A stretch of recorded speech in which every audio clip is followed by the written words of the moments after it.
الشیطان الرجیم بسم اللہ الرحمن الرحیم والذین کذبوا بآیاتنا سنستدرجهم من حیث لا یعلمون، اور وہ لوگ جنہوں نے جھٹلایا ہمارے آیات کو، سنستدرجهم، ہم بتدریج، سنستدرجهم، ہم بتدریج ان کو آگے لے جا رہے ہیں جہنم کی طرف، من حیث،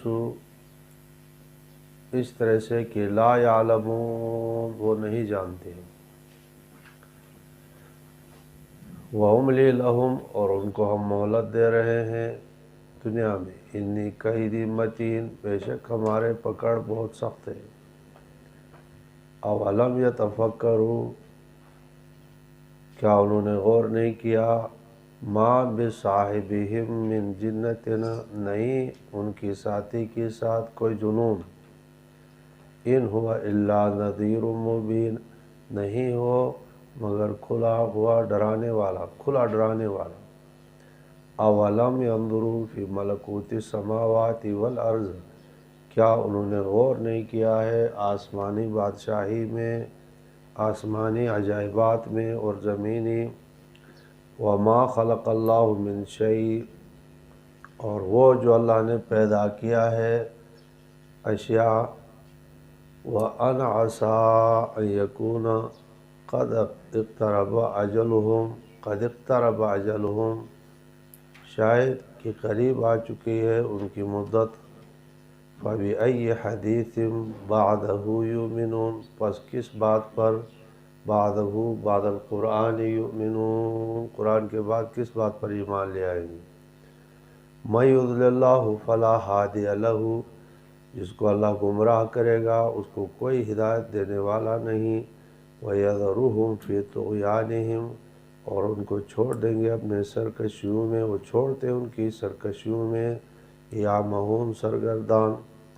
یسألونک عن الساعۃ، آپ سے قیامت کے متعلق پوچھتے ہیں، ایان مرساہا، کب اس کا قیام ہوگا، قل، آپ کہہ دیجئے گا، انما علمھا عند ربی، اس کا علم، قل، آپ کہہ دیجئے گا، انما، پکی بات ہے کہ علمھا، قیامت کا علم، عند ربی، میرے پروردگار کے پاس ہے، لا یجلیھا، نہیں ظاہر کرتے ہیں اللہ تعالیٰ قیامت کا وقت، لا یجلیھا، ظاہر نہیں کرتے ہیں، لوقتھا، معنی فی وقتھا، اس کے وقت کا، الا ہوا، مگر اللہ۔ ثقلت فی السماوات والارض، قیامت بھاری ہے آسمانوں پر زمینوں پر، لا تأتیکم الا بغتۃ، نہیں آئے گی تمہارے پاس مگر اچانک، یسألونک، آپ سے پوچھتے ہیں، کأنک حفی عنہا، گویا کہ آپ عالم ہیں قیامت سے، قل انما علمھا عند اللہ، آپ کہہ دیجئے گا کہ قیامت کا علم اللہ کے پاس ہے، ولکن اکثر الناس لا یعلمون، اکثر لوگ، لیکن اکثر لوگ نہیں جانتے۔ قل لا املک لنفسی نفعا ولا ضرا الا ما شاء اللہ، آپ کہہ دیجئے کہ میں مالک نہیں ہوں اپنے نفس کا، نفع دینے کا اور نہ ضرر دور کرنے کا، الا ما شاء اللہ، مگر اللہ جو چاہے، ولو کنت، اگر میں، اعلم الغیب، میں غیب جانتا، لاستکثرت من الخیر، میں کثرت سے اپنے لیے خیر تلاش کرتا، طلب کرتا، لیکن میں منافع دنیاویہ اپنے لیے تیار کرتا ہوں کثرت سے، لاستکثرت، میں کثرت سے لیتا، من الخیر، بھلائی میں، وما مسنی السوء، اگر میں غیب جانتا تو مجھے کوئی تکلیف نہ پہنچتی، ان انا الا نذیر و بشیر، نہیں میں مگر ڈرانے والا، خوشخبری سنانے والا، لقوم یؤمنون۔ مجرمین کو مہلت کیوں دی جاتی ہے؟ آیات میں ذکر کیا. دیکھو وہ ملحدین ہیں اوپر آیات میں وَلِلَّهِ الْأَسْمَاءُ الْحُسْنَى فَادْعُوهُ بِهَا وَذَرُوا، ان کو چھوڑ دو جو ٹیڑھے راستے پر چلتے ہیں اللہ کے ناموں کے بارے میں. اور سَيُجْزَوْنَ مَا كَانُوا يَعْمَلُونَ، ان کو بدلہ دیا جائے گا وہ جو انہوں نے عمل کیا. تو ان کو چھوڑنے کا کیوں حکم ہے؟ جواب دیا کہ اللہ کا قانون تدریجی قانون ہے، جلدی سے اللہ نہیں پکڑتے، آہستہ آہستہ نوبہ بنوبہ اللہ تعالیٰ کھینچتے آگے لے جاتے ہیں. اللہ کا قانون ایسے جب جا کر کے پورا مکمل جرم کر لیتا ہے آدمی، پھر اس کو جہنم میں پہنچا دیتے، پکڑیں گے اللہ ضرور. تو وَالَّذِينَ كَذَّبُوا بِآيَاتِنَا، وہ لوگ جنہوں نے ہمارے آیات کو جھٹلایا ہے. سنستدرجہم مانا درجہ بدرجہ، نوبہ بنوبہ، آہستہ آہستہ سے ہم ان کو آگے لے جاتے، من حیث وہاں سے لا یعلمون کہ وہ نہیں جانتے، یعنی آگے لے جاتے ہیں، ہم جہنم کے راستے کی طرف لے جاتے. اچھا وہ املی لہم، اب سوال ہے کہ یہ تو بدبخت ہے، دشمن اللہ کے. انسانی ذہن یہ کہتا ہے کہ جلدی سے ان کو عذاب دے کر نیست نابود کیا جائے. جواب دیا کہ ایسا نہیں ہے. وہ املی لہم، ان کو ہم مہلت دیتے ہیں دنیا میں، لیکن اس لیے نہیں کہ یہ کوئی باعزت لوگ ہیں، بلکہ اس لیے کہ ایک وقت گزار لے اور جرم خوب ان کا ہو جائے، یعنی کامل ہو جائے جرم، پھر ہم خوب پکڑتے. ان قیدی متین، بے شک ہمارا پکڑنا داؤ بہت سخت ہے. مضمون آگے رسالت کے بارے میں چل رہا ہے. انہوں نے غور نہیں کیا، یہ آپ نبی اسلام کو مجنون کہتے ہیں، کیا انہوں نے غور نہیں کیا؟ مجنون تو کبھی کیا کہتا ہے کبھی کیا کہتا ہے. اور یہ نبی اکرم صلی اللہ علیہ وسلم بصاحبہم سے اشارہ ہے، اشارۃ النص سمجھتے ہو، ان کا جو ساتھی ہے، ساتھی اشارہ کر دیا جن کے بارے میں مجنون کہتے ہیں. کوئی دور کا آدمی نہیں ہے کہ یہ نہیں سمجھتے ہو. لَقَدْ لَبِثْتُمْ عُمْرًا، سمجھ میں کہ ایک بہت بڑا حصہ عمر کا نبی علیہ السلام نے ان میں گزارا. ان کا ساتھی ہے، ساتھی صبح شام. اور دعوی نبوت سے پہلے صادق اور امین کہتے، اپنے امانتیں رکھتے تھے، اور آپ علیہ السلام کا بڑا مرتبہ پہلے تھا، ساتھ رہتے تھے.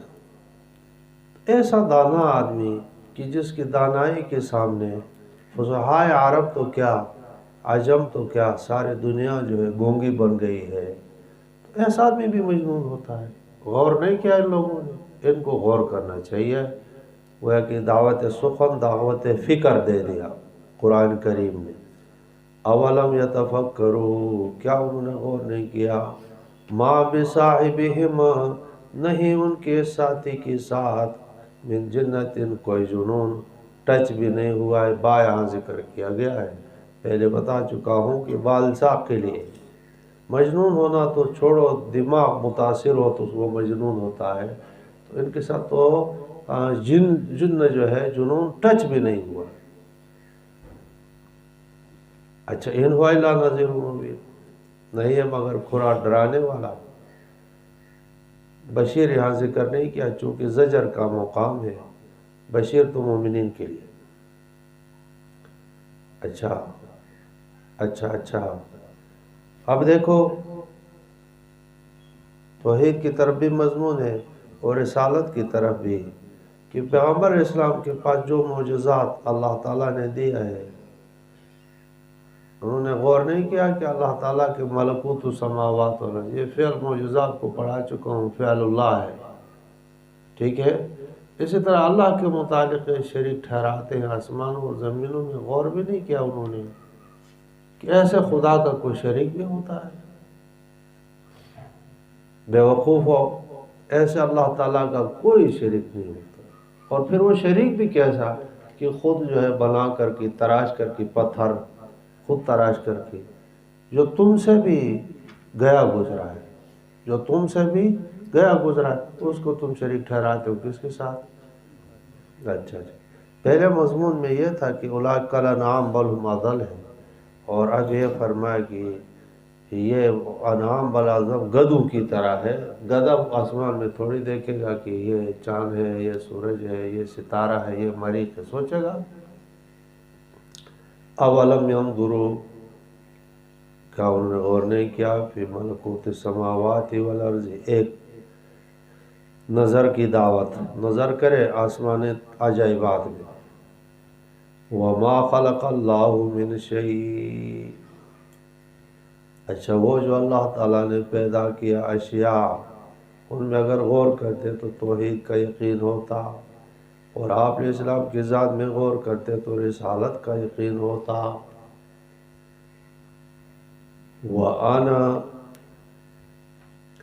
اور غور کرتے آسمانوں میں زمانوں میں تو وَأَنْ عَسَى، ممکن ہے کہ اَيَكُونَ، جس عذاب کا یہ مانگ رہے ہیں یا قیامت مانگ رہے ہیں، اَيَكُونَ قَدْ اقْتَرَبَ أَجَلُهُمْ، ممکن ہے کہ ان کا اجل قریب آ گئی ہے، قیامت قریب آ گئی۔ اچھا تو قیامت آ جائے گی اس وقت ایمان لے آئیں گے؟ قرآن کے بعد پر ایمان نہیں لاتے ہیں تو قیامت آ جائے گی اس پر ایمان لے آئیں گے؟ فَبِأَيِّ حدیث، حدیث قرآن کو کہا گیا یہاں پر، بعدہ مانا بعد القرآن، حدیث کلام اور بعد کو کہتے ہیں، تو قرآن کو بھی حدیث کہا گیا لغوی لحاظ سے۔ قرآن کے بعد ایمان لے آئیں گے، یعنی گویا ترغیب ہے ایمان کی۔ پیغمبر کو آگے تسلی بھی ہے، اور کیوں ایمان نہیں لاتے ہیں اس کا سبب بھی ذکر کیا ہے کہ اللہ نے گمراہ ان کی کرتوتوں کی وجہ سے، بے ادبی کی وجہ سے کیا ہے۔ مَن یضلل اللہ فلا ہادی لہ، جس کو اللہ گمراہ کرتا ہے اس کو کوئی ہدایت دینے والا نہیں ہے۔ پیغمبر کو تسلی اس لیے کہ آپ غمگین نہ ہوں، جس کو اللہ ان کے قسمت میں ہدایت لکھی ہوئی نہیں ہے، اللہ نے کو گمراہ کیا ہے، جس کو اللہ گمراہ کرتا ہے آپ غمگین کیوں ہوتے؟ اچھا، مَن یضلل اللہ، جس کو اللہ گمراہ کر دے تو اس کا کوئی ہادی نہیں ہے، اور جس کو اللہ چھوڑ دیتا ہے فی طغیانہم، اپنے سرکشیوں میں، یعمہون، سرگردان پھر رہے ہیں۔ مضمون اب قیامت کے بعد، اچھا جی، توحید کے متعلق ہو گیا۔ اولم یتفکروا ما بصاحبکم من جن، یہ رسالت کے متعلق۔ اولم ينظروا فی ملکوت السماوات والارض وما خلق اللہ من شیء، مضمون توحید کے متعلق ہے۔ وَأَنْ عَسَىٰ يَكُونَ قَدْ اقْتَرَبَ أَجَلُهُمْ، قیامت کے متعلق ہے۔ فَبِأَيِّ حَدِيثٍ بَعْدَهُ يُؤْمِنُونَ، قرآن کے متعلق ہے۔ مَن یضلل اللہ فلا ہادی لہ، تسلی اور سلب توفیق کے ساتھ تعلق ہے۔ اور وَيَذَرُوهُمْ فِي طُغْيَانِهِمْ يَعْمَهُونَ، آگے يَسْأَلُونَكَ عَنِ السَّاعَةِ أَيَّانَ مُرْسَاهَا، وقوع قیامت کے بعد آپ اس ہم سے پوچھتے ہیں کہ کب قیامت آئے گی، کب قیامت آئے گی؟ ایان مرساہ، کب اس کا مرسا قیام ہوگا؟ قول، آپ ان کو جواب دے دیں، جی آپ ان کو جواب دے دیں کہ قل انما علمها عند ربی، کہ قیامت کا علم میرے رب کے پاس ہے، میرے پاس نہیں ہے۔ جو لوگ پیغمبر کو عالم الغیب مانتے ہیں، سارے چیزوں کا عالم مانتے ہیں، بات ان سے بنتی نہیں، ہر جگہ پر جو نفی ہے۔ مشکات شریف اٹھاؤ، مل مسئول منہا بعالم من السائل، وہ کہ قرآن کی تفسیر ہو گئی۔ اچھا تو یہ ہے ان کے جو ہے نفی، علم غیب کی نفی۔ قل، آپ کہہ دیجئے گا انما علمها عند ربی، قیامت کا علم اس کو باری تعالیٰ نے اپنے لیے ترجیح دیا ہے، معین وقت کسی کو نہیں بتایا۔ مصلحت شاہد۔ ایک تو یہ بات ہے کہ ہر علم اللہ تعالیٰ، دیکھو انسان مر رہا ہے، مرنا ہے یا نہیں، سب کو یقین ہے مریں گے، کب مرے گا کوئی بتا سکتا ہے؟ تو قیامت بھی پوری جہان کا مرنا ہے، یہ بھی اللہ نے کسی کو نہیں بتایا۔ پورے جہان کی جو موت ہے نا، پورے جہان، یہ بھی کسی کو، اور اگر متعین کر دیا جائے کہ آپ فلاں تاریخ کو مریں گے، ہر دن آدمی ڈائری دیکھے گا، کب مر رہا ہوں جی، کب مر رہا ہوں جی، کب مر رہا ہوں۔ اس کی زندگی تو کیا ہو جائے گی زندگی، کوئی بد عمل کر بھی نہیں سکتا، گویا اس اختیار سلب ہو۔ نہیں سمجھ میں اگر متعین ہو جائے کہ فلاں تاریخ کو مر رہا ہے، تو اس کی زندگی ہوگی، یا بتاؤ زندگی موت ہو جائے گی، پریشانی میں پگھلتا رہے گا۔ ٹھیک ہے، تو چھپایا ہے اللہ تعالیٰ نے، اور حرص کو اس کے دماغ پر سوار کر دیا، اور سابقہ صدمہ پر نسیان سوار کر دیا۔ یہ اللہ تعالیٰ کی حکمتیں ہیں، اللہ تعالیٰ کی طرف سے۔ اگر نسیان نہ ہوتا، کل کی درس میں بتا دے کہ اللہ کی نعمت ہے نسیان، ہم لوگ تو عیب سمجھتے ہیں۔ اللہ کی نعمت ہے یا نہیں بتاؤ؟ سہارا ہے۔ نسیان کی وجہ سے آدمی سابقہ واقعہ بھول جاتا ہے، اگر وہی روزانہ پہلے دن کا صدمہ دوسرے دن بھی ہو جائے وہی، تیسرے دن میں تو ٹھیک ہے، وہ کدھر پہنچ چکا ہوگا بتاؤ؟ ہیڈ کوارٹر میں، اپنے گھر میں پہنچ جاؤ گا دائمی۔ قول آپ کہہ دیجئے انما علمہ عند ربی، میرے پروردگار کے پاس ہے۔ دوسری وجہ لا یجلیہا لوقتہا الا ہو، اس وقت کو لا یجلیہا علم الساعت میں ہے، واضح نہیں کرے گا اس کے وقت پر کسی الا ہو، مگر وہی قیامت کے وقت کو ظاہر کرے گا۔ تجلی یجلیہا کا مطلب کیا ہے؟ ظاہر کرے گا، نہیں کوئی ظاہر کر سکتا ہے مگر اللہ تعالیٰ۔ تو پیغمبر علیہ السلام کو عالم الغیب کہنا کیا معنی ہے؟ کوئی معنی نہیں مانتا ہے۔ ہاں یہ کہہ سکتے ہیں کہ بہت سارے چیزوں کا اللہ نے ان کو بتایا ہے، اس کے ہم قائل ہیں۔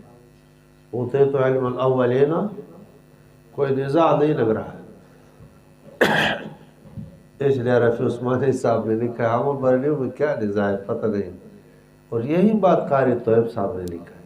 ویسے رفیع عثمانی صاحب پر زیادتی کرتے ہیں، بڑا آدمی دنیا سے رخصت ہو جائے، کیونکہ اس پر کوئی اعتراض نہیں، دارالعلوم دیوبند کا محتمم ہے، اپنے خطبات میں لکھا ہے کہ ہم اور بریلیوں میں کوئی اختلاف بنیادی نہیں۔ 7ویں جلد میں غالباً ہے خطبات قاری طیب صاحب کی۔ جی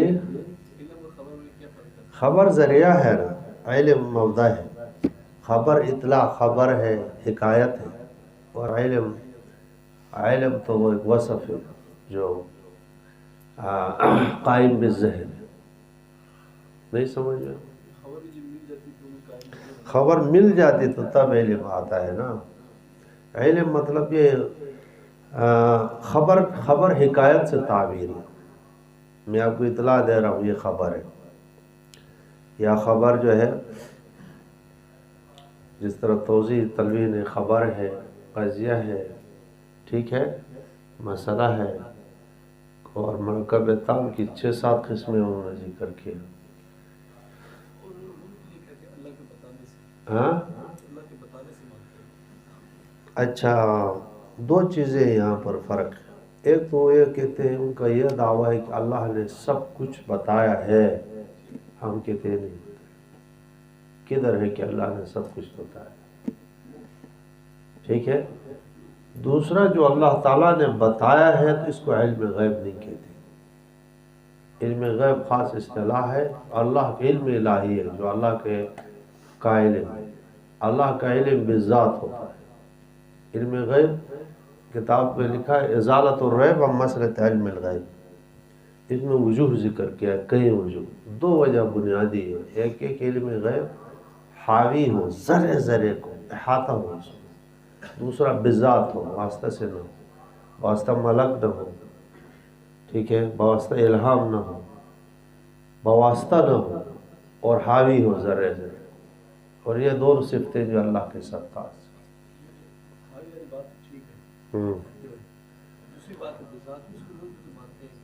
ہاں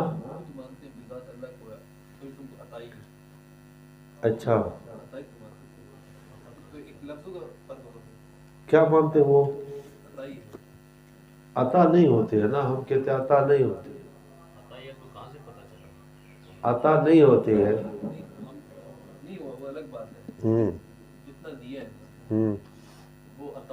جتنا دیا کیا مطلب، کل دیا ہے یا کم دیا ہے؟ نہیں ان سے پوچھتے ہیں، کل کہتے ہیں؟ کل نہیں کہتے، اصل میں وہ مسترب ہے. احمد رضا خان بریلوی نے کہا ہے کہ آپ اسلام کو علم غیب ہم کہتے ہیں، عالم الغیب، لیکن اس کا یہ معنی نہیں ہے کہ خدا کے علم کے ساتھ برابر ہو. اللہ کا علم، اور یہ تقی صاحب نے بھی وہاں ذکر کیا انعام الباری کا، کہ انعام الباری ہے یا فتح عثمانی ہے، انہوں نے یہ فرق ذکر کیا کہ احمد رضا خان بریلوی بھی یہ کہتے ہیں کہ آپ اسلام کا علم اور خدا کا علم، اس میں وہ نسبت بھی نہیں ہے کہ ایک پرندہ جو ہے چوچ سمندر میں مانے، وہ یہ نسبت بھی نہیں.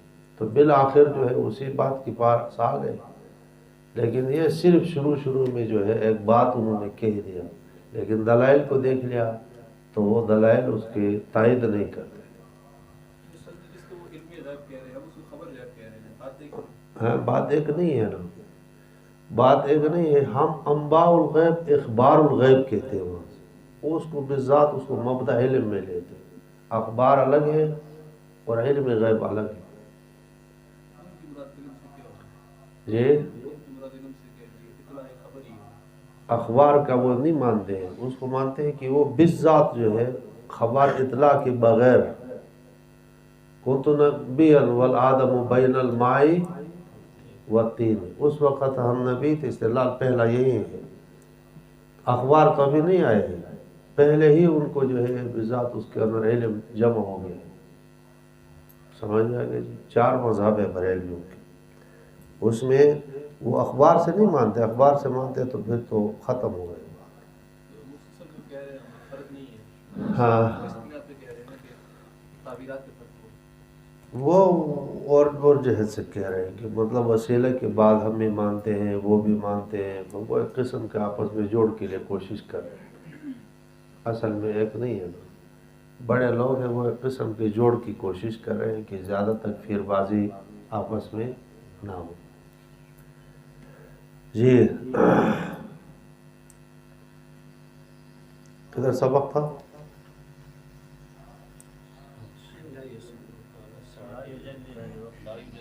اچھا آگے فرمایا کہ تم اپنا عمل کرو، عمل میں لگو.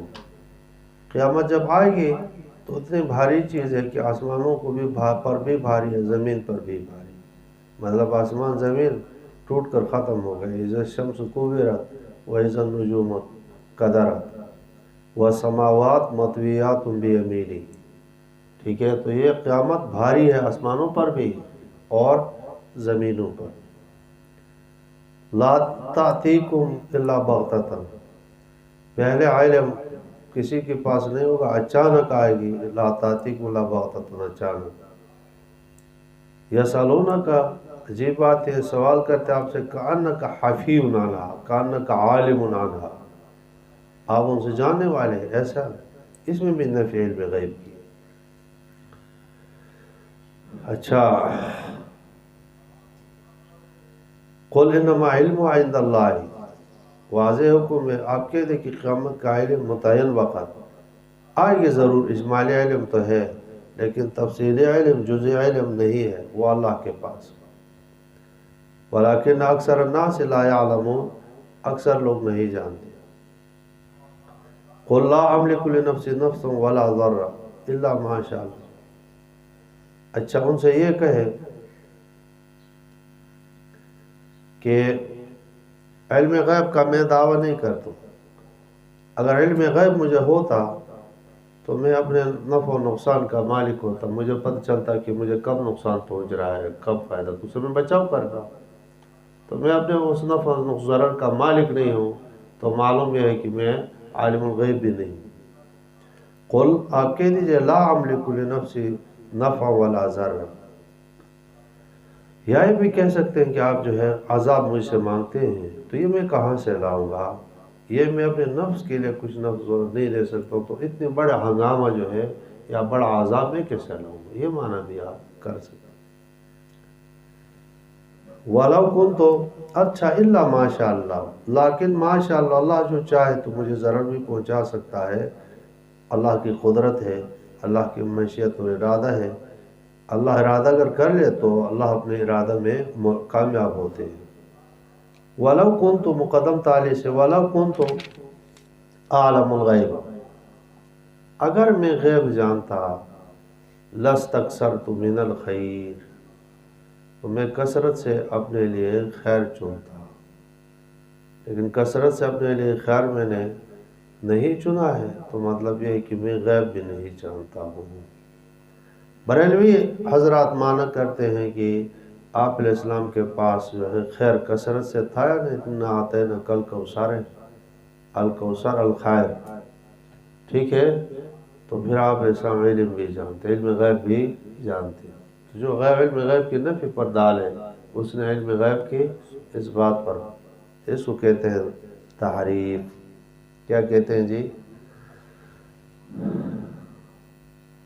تو لو کنت اعلم الغیب لاستکثرت من الخیر سے علمی بات مراد نہیں ہے، جو بریلوی کہتے ہیں کہ میں علم غیب اپنے لیے کثرت سے لے، لو اعلم الغیب لاستکثرت من الخیر، تو کثرت سے اپنے لیے لیتا خیر، ٹھیک ہے، اور کثرت سے لے لیا خیر، اس لحاظ سے آپ عالم الغیب۔ جواب دو ذہن میں رکھو، جواب نمبر ایک، یہ سیاق سباق سے جو ہے یہ جو لو آیا نا مقدم تعلیم، آپ جو تفسیر کر رہے ہیں اس کا یہ تفسیر اس کے ساتھ جملے کے ساتھ نہیں دے رہے، اگر میں جانتا علم غیب تو لاستکثرت من الخیر، تو نفی پر ہے یار لو کہ میں علم غیب نہیں جانتا،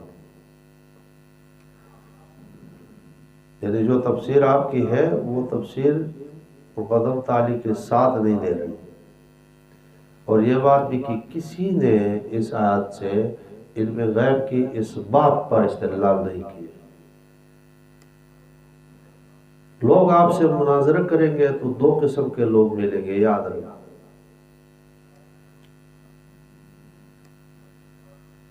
ایک وہ نقل مانیں گے یا نہیں مانیں گے، ٹھیک ہے، اگر نقل مانتے ہیں تو ان کے ساتھ مناظرہ آسان ہے، جیسے بریلوی ہو گیا، شیعہ ہو گیا، وہ تو نقل مانتے ہیں، قرآن مانتے ہیں، قرآن کو قائل ہو گئے، ان میں شاذ و نادر کوئی مذہب ہوگا کہ وہ یہ کہے کہ ہم قرآن نہیں مانتے، بعضوں کہ قرآن تو ہم مانتے، اصل تو محرف اہل سنت والجماعت ہے۔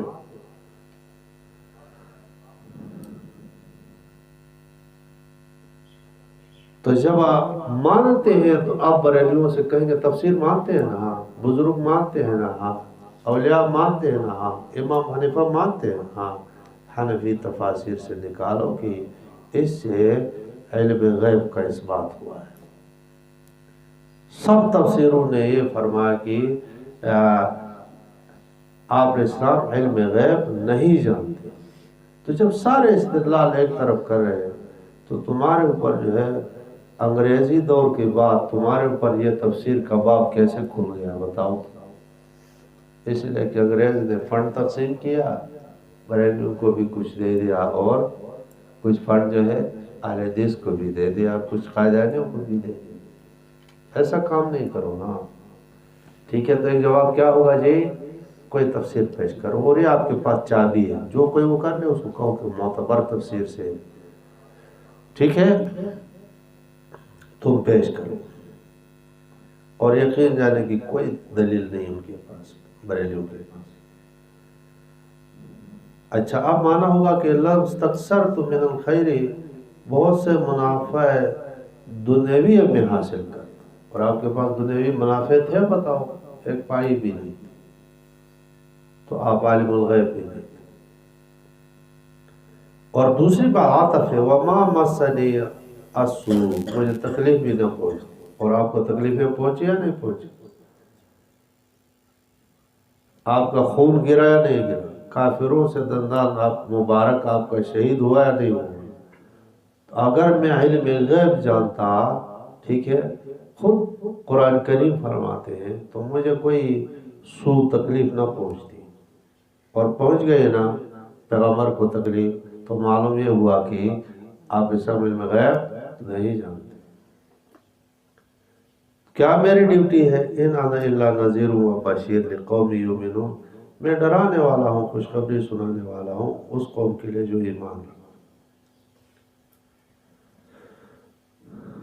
اچھا جی، آگے ترجمہ دیکھو۔ هو الذی خلقکم من نفس واحدہ، اللہ وہ ذات ہے جس نے پیدا کیا تمہیں ایک نفس سے، آدم علیہ السلام سے، وجعل منہا زوجہا، اور پیدا کیا اس نفس سے اس کی بیوی، تاکہ لیسکن الیہا، اس کے ساتھ سکون حاصل کرے۔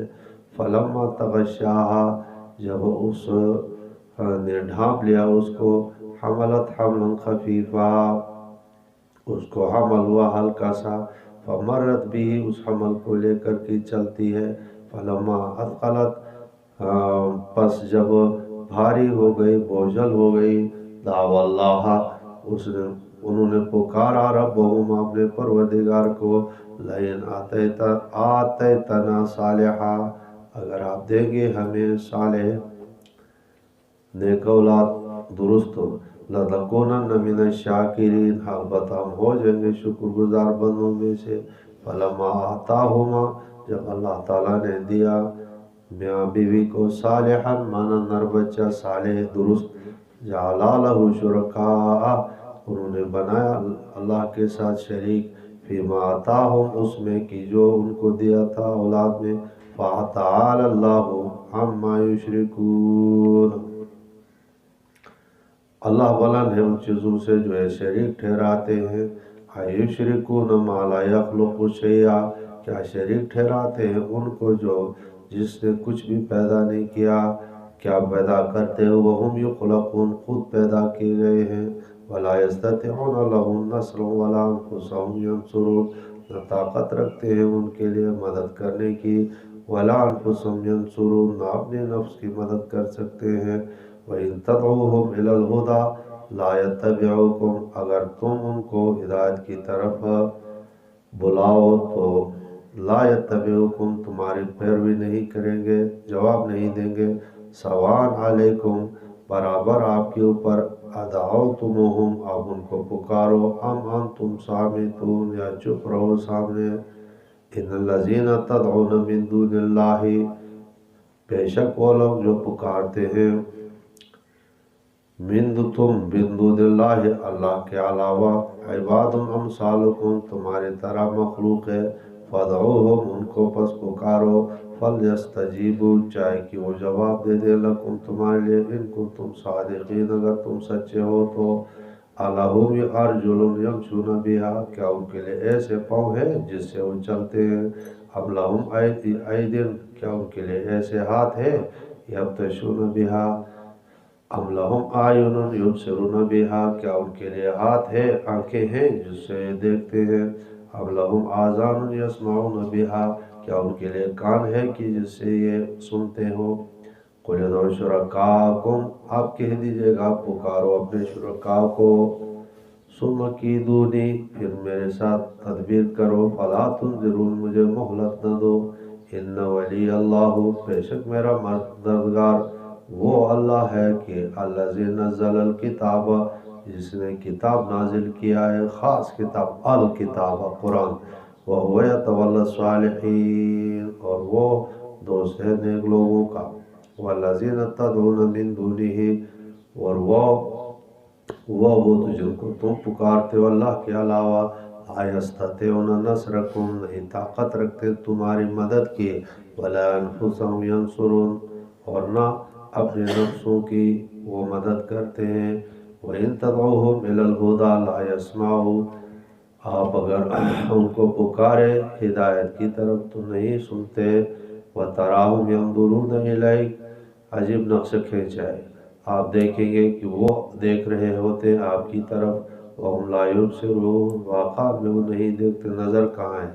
خُذِ الْعَفْوَ، خُذِ الْعَفْوَ، لے لو معافی کو، وَأْمُرْ بِالْعُرْفِ عرف کے مطابق ان کو امر بالمعروف کرو، وَأَعْرِضْ عَنِ الْجَاهِلِينَ ان جاہلین سے اعراض کرو، وَإِمَّا يَنزَغَنَّكَ مِنَ الشَّيْطَانِ نَزْغٌ اگر پہنچ جائے آپ کو شیطان کی طرف سے کوئی چھیڑ کوئی چوک، فَاسْتَعِذْ بِاللَّهِ تو پس پناہ طلب کرو اللہ کی، انہو سمیع علیم بے شک وہ سننے والے و جاننے والے ہیں، ان الذین اتقوا بے شک وہ لوگ جو متقی ہیں، اذا مسهم طائف جب ان کو پہنچتی ہے کوئی وسوسہ من الشیطان شیطان سے، تذکروا وہ یاد خدا میں لگ جاتے ہیں، فَإِذَا هُمْ مُبْصِرُونَ اچانک وہ بصارت والے ہوتے ہیں، وَإِخْوَانُهُمْ اور ان کے بھائی، اخوانہم معنی اخوان الشیاطین یمدونہم ان کو کھینچتے ہیں، فی الغی معنی ہے کہ گمراہی میں، ثم لا یبصرون پھر کوئی کمی نہیں کرتے، وَإِذَا لَمْ تَأْتِهِمْ جب آپ نہیں لے آئیں گے ان کے پاس بھی آیاتن کوئی آیت، قالوا یہ کہتے ہیں لولا اجتبیتہا کیوں تم نے نہیں چھانٹ کر لایا چن کر نہیں لایا، اجتباء کا معنی چننا ہے، مجتبہ رسول مجتبہ، قالوا تو کہتے ہیں لولا اجتبیتہا کیوں تم نے نہیں چھانٹا وہ آیات، چھانٹ کر کے چن کر کے کیوں نہیں لایا، قل آپ کہہ دیجئے انما اتبعو میرا کام یہ نہیں ہے کہ میں تمہیں معجزات لے آؤں، قل انما اتبعو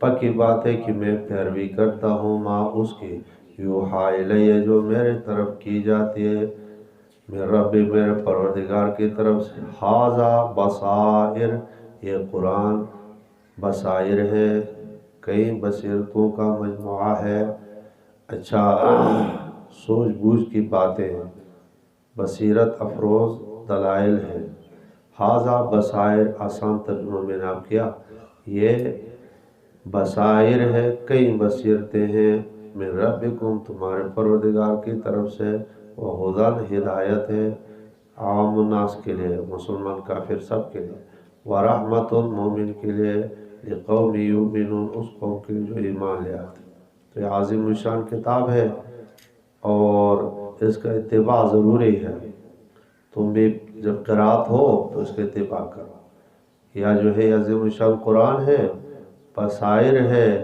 اللہ تعالی ہدایت ہے، رحمت ہے، تو اس کے لیے ادب سے پیش آ جاؤ، اذا قرئ القرآن قرآن جب پڑھا جائے فاستمعوا لہ کان لگا کر کے سنو، وانصتوا زبان سے چپ ہو جاؤ، لعلکم ترحمون تاکہ تمہارے پر رحم کیا جائے، واذکر ربک فی نفسک اوپر قرآن کا ذکر تھا، اب خدا تعالیٰ کا ذکر ہے جس نے قرآن نازل کیا اس کا ذکر ہے، وَاذْكُرْ رَبَّكَ یاد کرو اپنے پروردگار کو، فی نفسک دل میں، تضرعاً مانا گڑ گڑاتے ہوئے، وخیفۃ اور خوف سے، ودون الجہر جہر سے کم، من القول بات سے، بالغدو والآصال صبح شام، ولا تکن من الغافلین نہ ہو جاؤ غافلوں میں سے،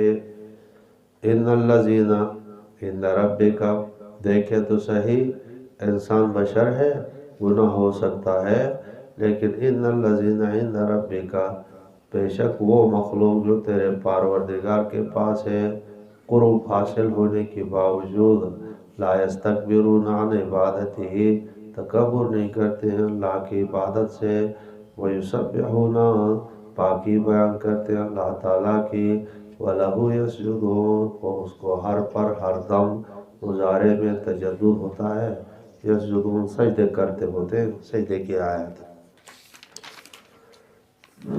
اچھا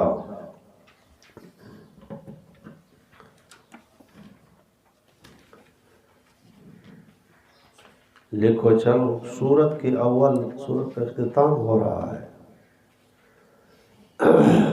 سورت کا اختتام ہو رہا ہے، آخری مضمون رکوع ہے۔ سورت کے شروع میں آدم علیہ السلام کا ذکر تھا اور سورت کے آخر میں آدم صفی اللہ کا ذکر ہے۔ یہی متکلم کا کمال ظاہر ہو رہا ہے کہ مضمون اول سے جو مضمون چلا تھا آخر میں وہی مضمون آ گیا، لیکن عجیب عنوان سے آدم علیہ السلام کو ایسا ذکر کیا کہ ساتھ ساتھ ذریت آدم کی جو خاص شرارت ہے وہ بھی ذکر کیا، جو کہ شرک ہے۔ تو شروع میں بھی جو انبیاء علیہ السلام کے قصے تھے تو شروع میں آدم علیہ السلام کا ذکر، تو آخر میں بھی یہاں سے آدم صفی اللہ کا ذکر ہے۔ ٹھیک ہے، اللہ کی نعمتوں کا ذکر دوبارہ ہو گیا، گویا کہ تذکیر بھی علی اللہ۔ هو الذی خلقکم من نفس واحدہ، اللہ تعالیٰ وہ ذات ہے جس نے تم سب کو پیدا کیا اس ایک نفس۔ وہ ایک نفس کون مراد ہے؟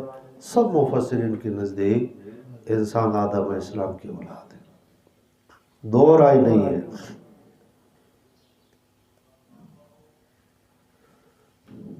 اور وجعل منہا زوجہا، اور آدم علیہ السلام سے اس کی بیوی پیدا کی۔ آدم علیہ السلام سوئے ہوئے تھے، جب بیدار ہوئے تو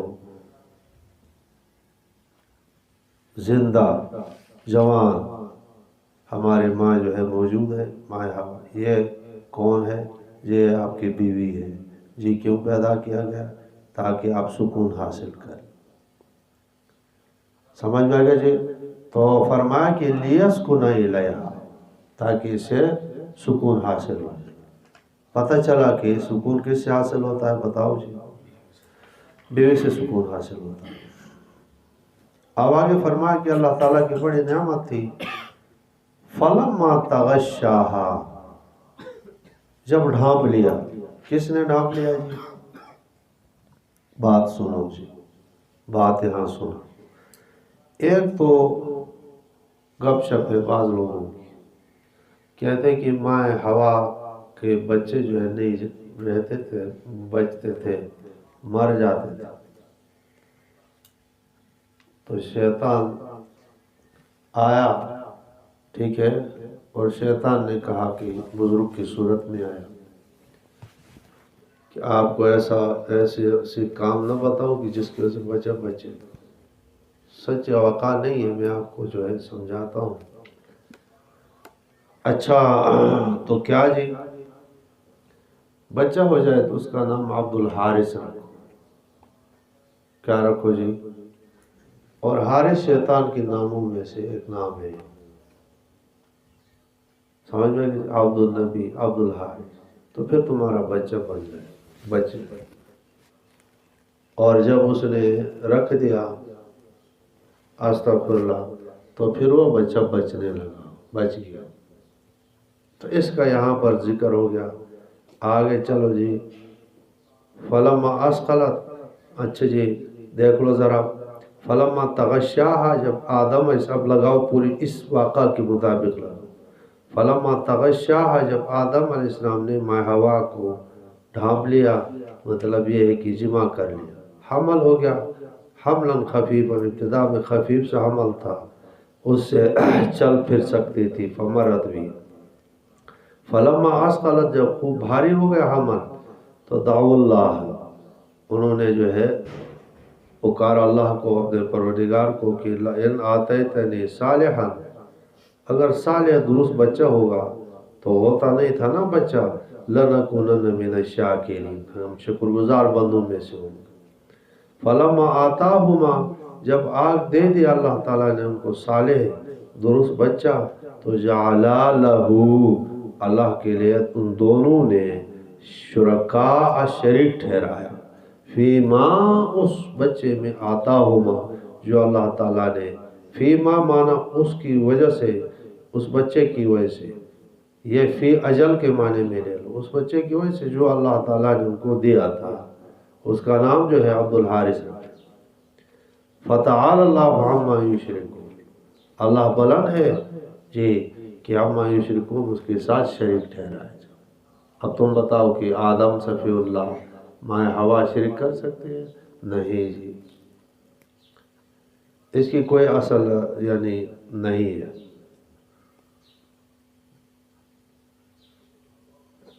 اخرج ابن منذر وابن حاتم عن ابن عباس قال ما اشرك آدم ان اولها شکر وآخرها مثل ضربه لمن بعده در منصور۔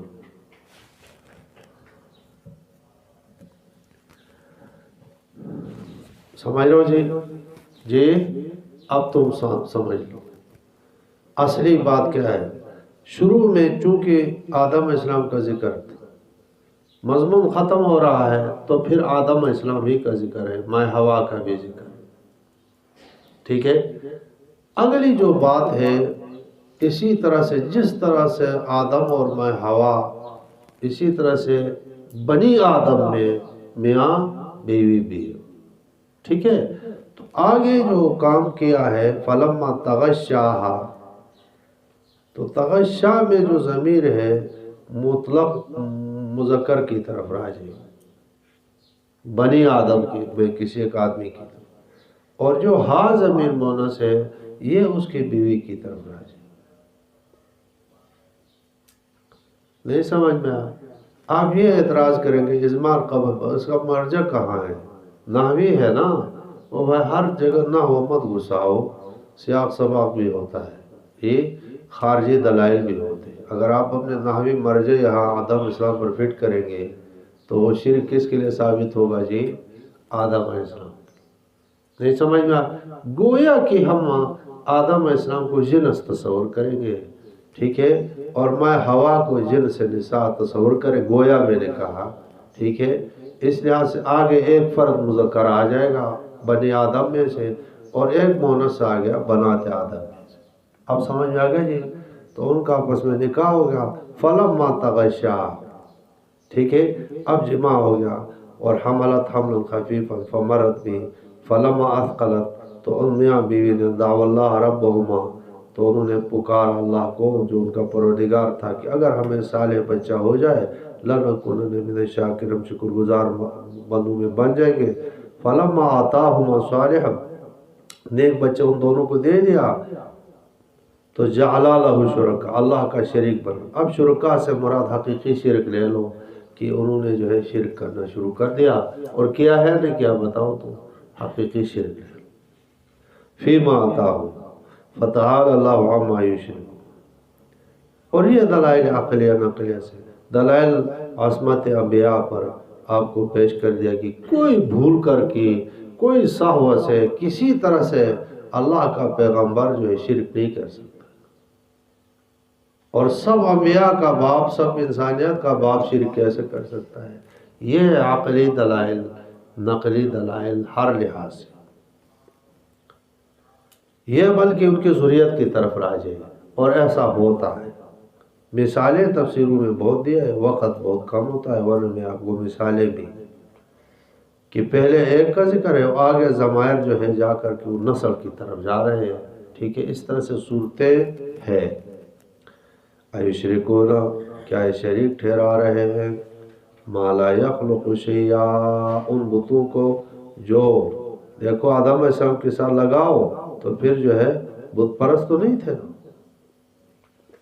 معاذ اللہ، ما لا یخلق شیئا، ایسی مخلوق، ایشرکون شریک ٹھہراتے ہیں، ماں ان بتوں کو، لا یخلق شیئا جس نے کچھ بھی پیدا نہیں کیا، یخلق ماں کی طرح راجع، لفظ ماں مفرد ہے، معنی کے لحاظ سے جمع، وہم اس لیے وہم یخلقو، دیکھو ہم ضمیر جمع کی ذکر کی، یخلق میں ضمیر مفرد ہے، اور ہم ضمیر، تو ہم تو مذکر ہے اور ضمیر القول کے ضمیر ہے۔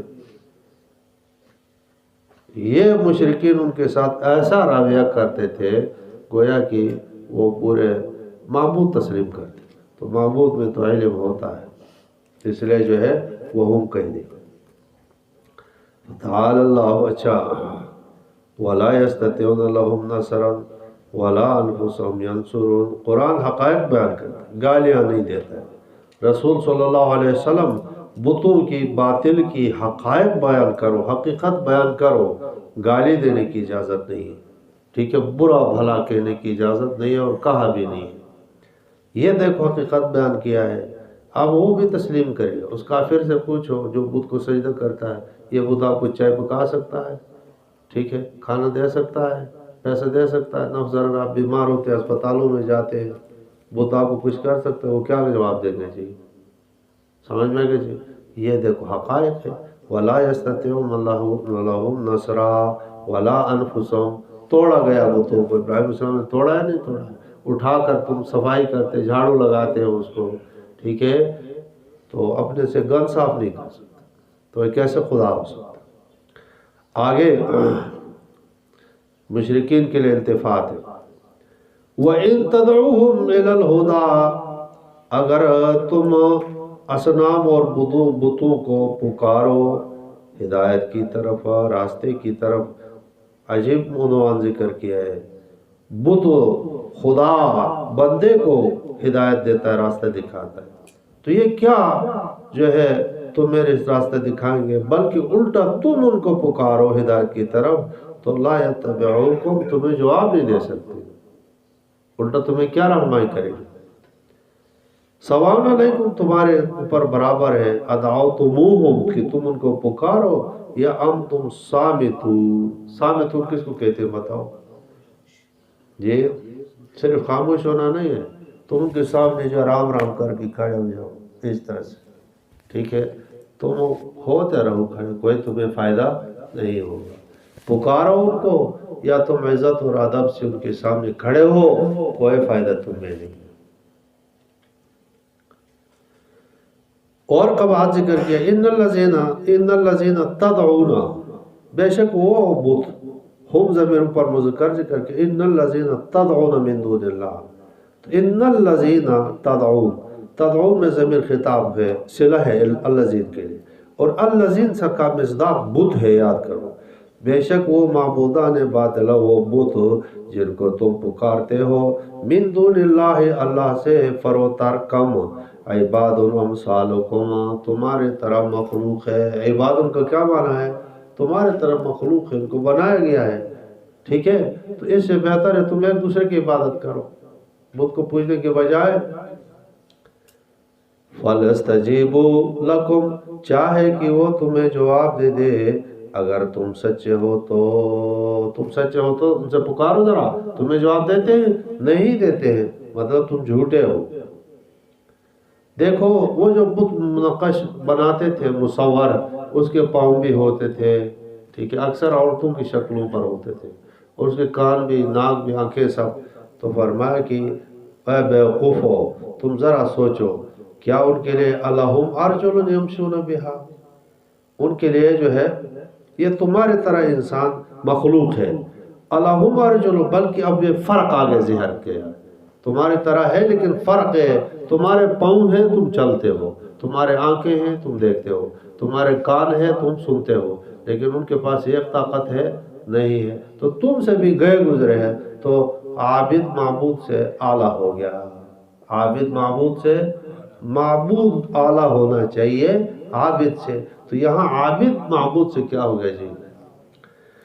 الہم ارجل یمشون بہا، کیا ان کے لیے پاؤں ہے کہ یمشون بہا، اسے چلتے ہیں جس طرح سے تمہیں ہے، مطلب الہم ایدین یبطشون بہا، کیا ان کے لیے ہاتھ ہے کہ پکڑ سکے، نہیں پکڑ سکے، الہم اعین یبصرون بہا، کیا ان کے لیے آنکھیں ایسی ہے جس سے دیکھ سکے، الہم آذان یسمعون بہا، کیا ہے جی کان ان کے لیے، قل ادعوا شرکاءکم، جب ان میں کوئی حقیقت نہیں ہے تو پکارو اپنے شرکاء کو، تم کہتے ہو کہ یہ بت جو ہے نقصان دیتے ہیں، نظر کا مالک ہے، پکارو پکارو، کی تو نہیں، میرے ساتھ تدبیر کرو، فلا تنظرونی، مجھے مہلت نہیں دو۔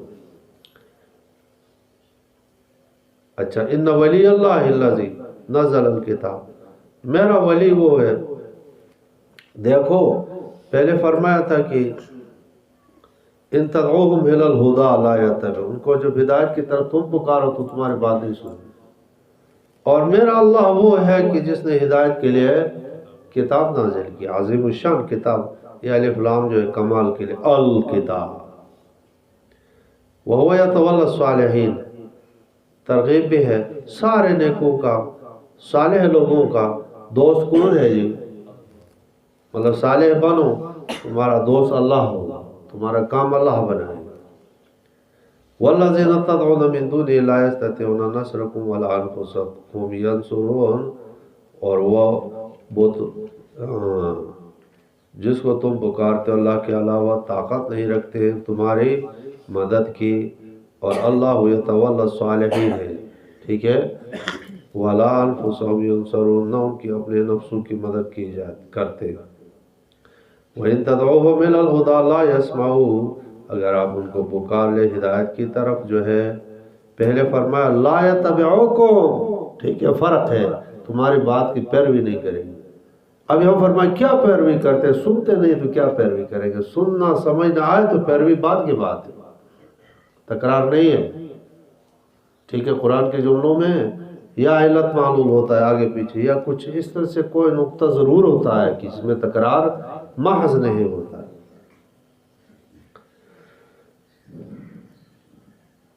وَتَرَاهُمْ يَنْظُرُونَ إِلَيْكَ، آپ دیکھ رہے ہیں کہ ان کو دیکھیں گے آپ، يَنْظُرُونَ إِلَيْكَ کہ آپ کی طرف دیکھ رہے ہوں گے، وَهُمْ لَا يُبْصِرُونَ، واقع میں نہیں دیکھتے۔ قباحتیں تو بہت بیان ہو گئی، اب کیا حکم ہے؟ مکی صورت ہے، جہاد کا حکم نہیں آیا ہے۔ خُذِ الْعَفْوَ، ٹھیک ہے جی، خُذِ الْعَفْوَ، معافی کو لے۔ کوئی آدمی جو ہے یہی آیات کو تبلیغ کرنا شروع کرے کہ کفار کے بارے میں کیا ہے جی؟ خُذِ الْعَفْوَ ہے، معافی کرنا ہے۔ وَأَعْرِضْ، نہیں سمجھ میں آ جی، وَأَعْرِضْ عَنِ الْجَاهِلِينَ، تو بات یہ ہے کہ ایسی بات نہیں ہے، پورا جو ہے وَلَا تَقْرَبُوا الصَّلَاةَ وَأَنْتُمْ، کوئی انتم سکارا کوئی چھوڑ کر کے کہے کہ جی نماز میں، قرآن میں یہ حکم ہے کہ نماز کے قریب میں جاؤ، کیوں جی؟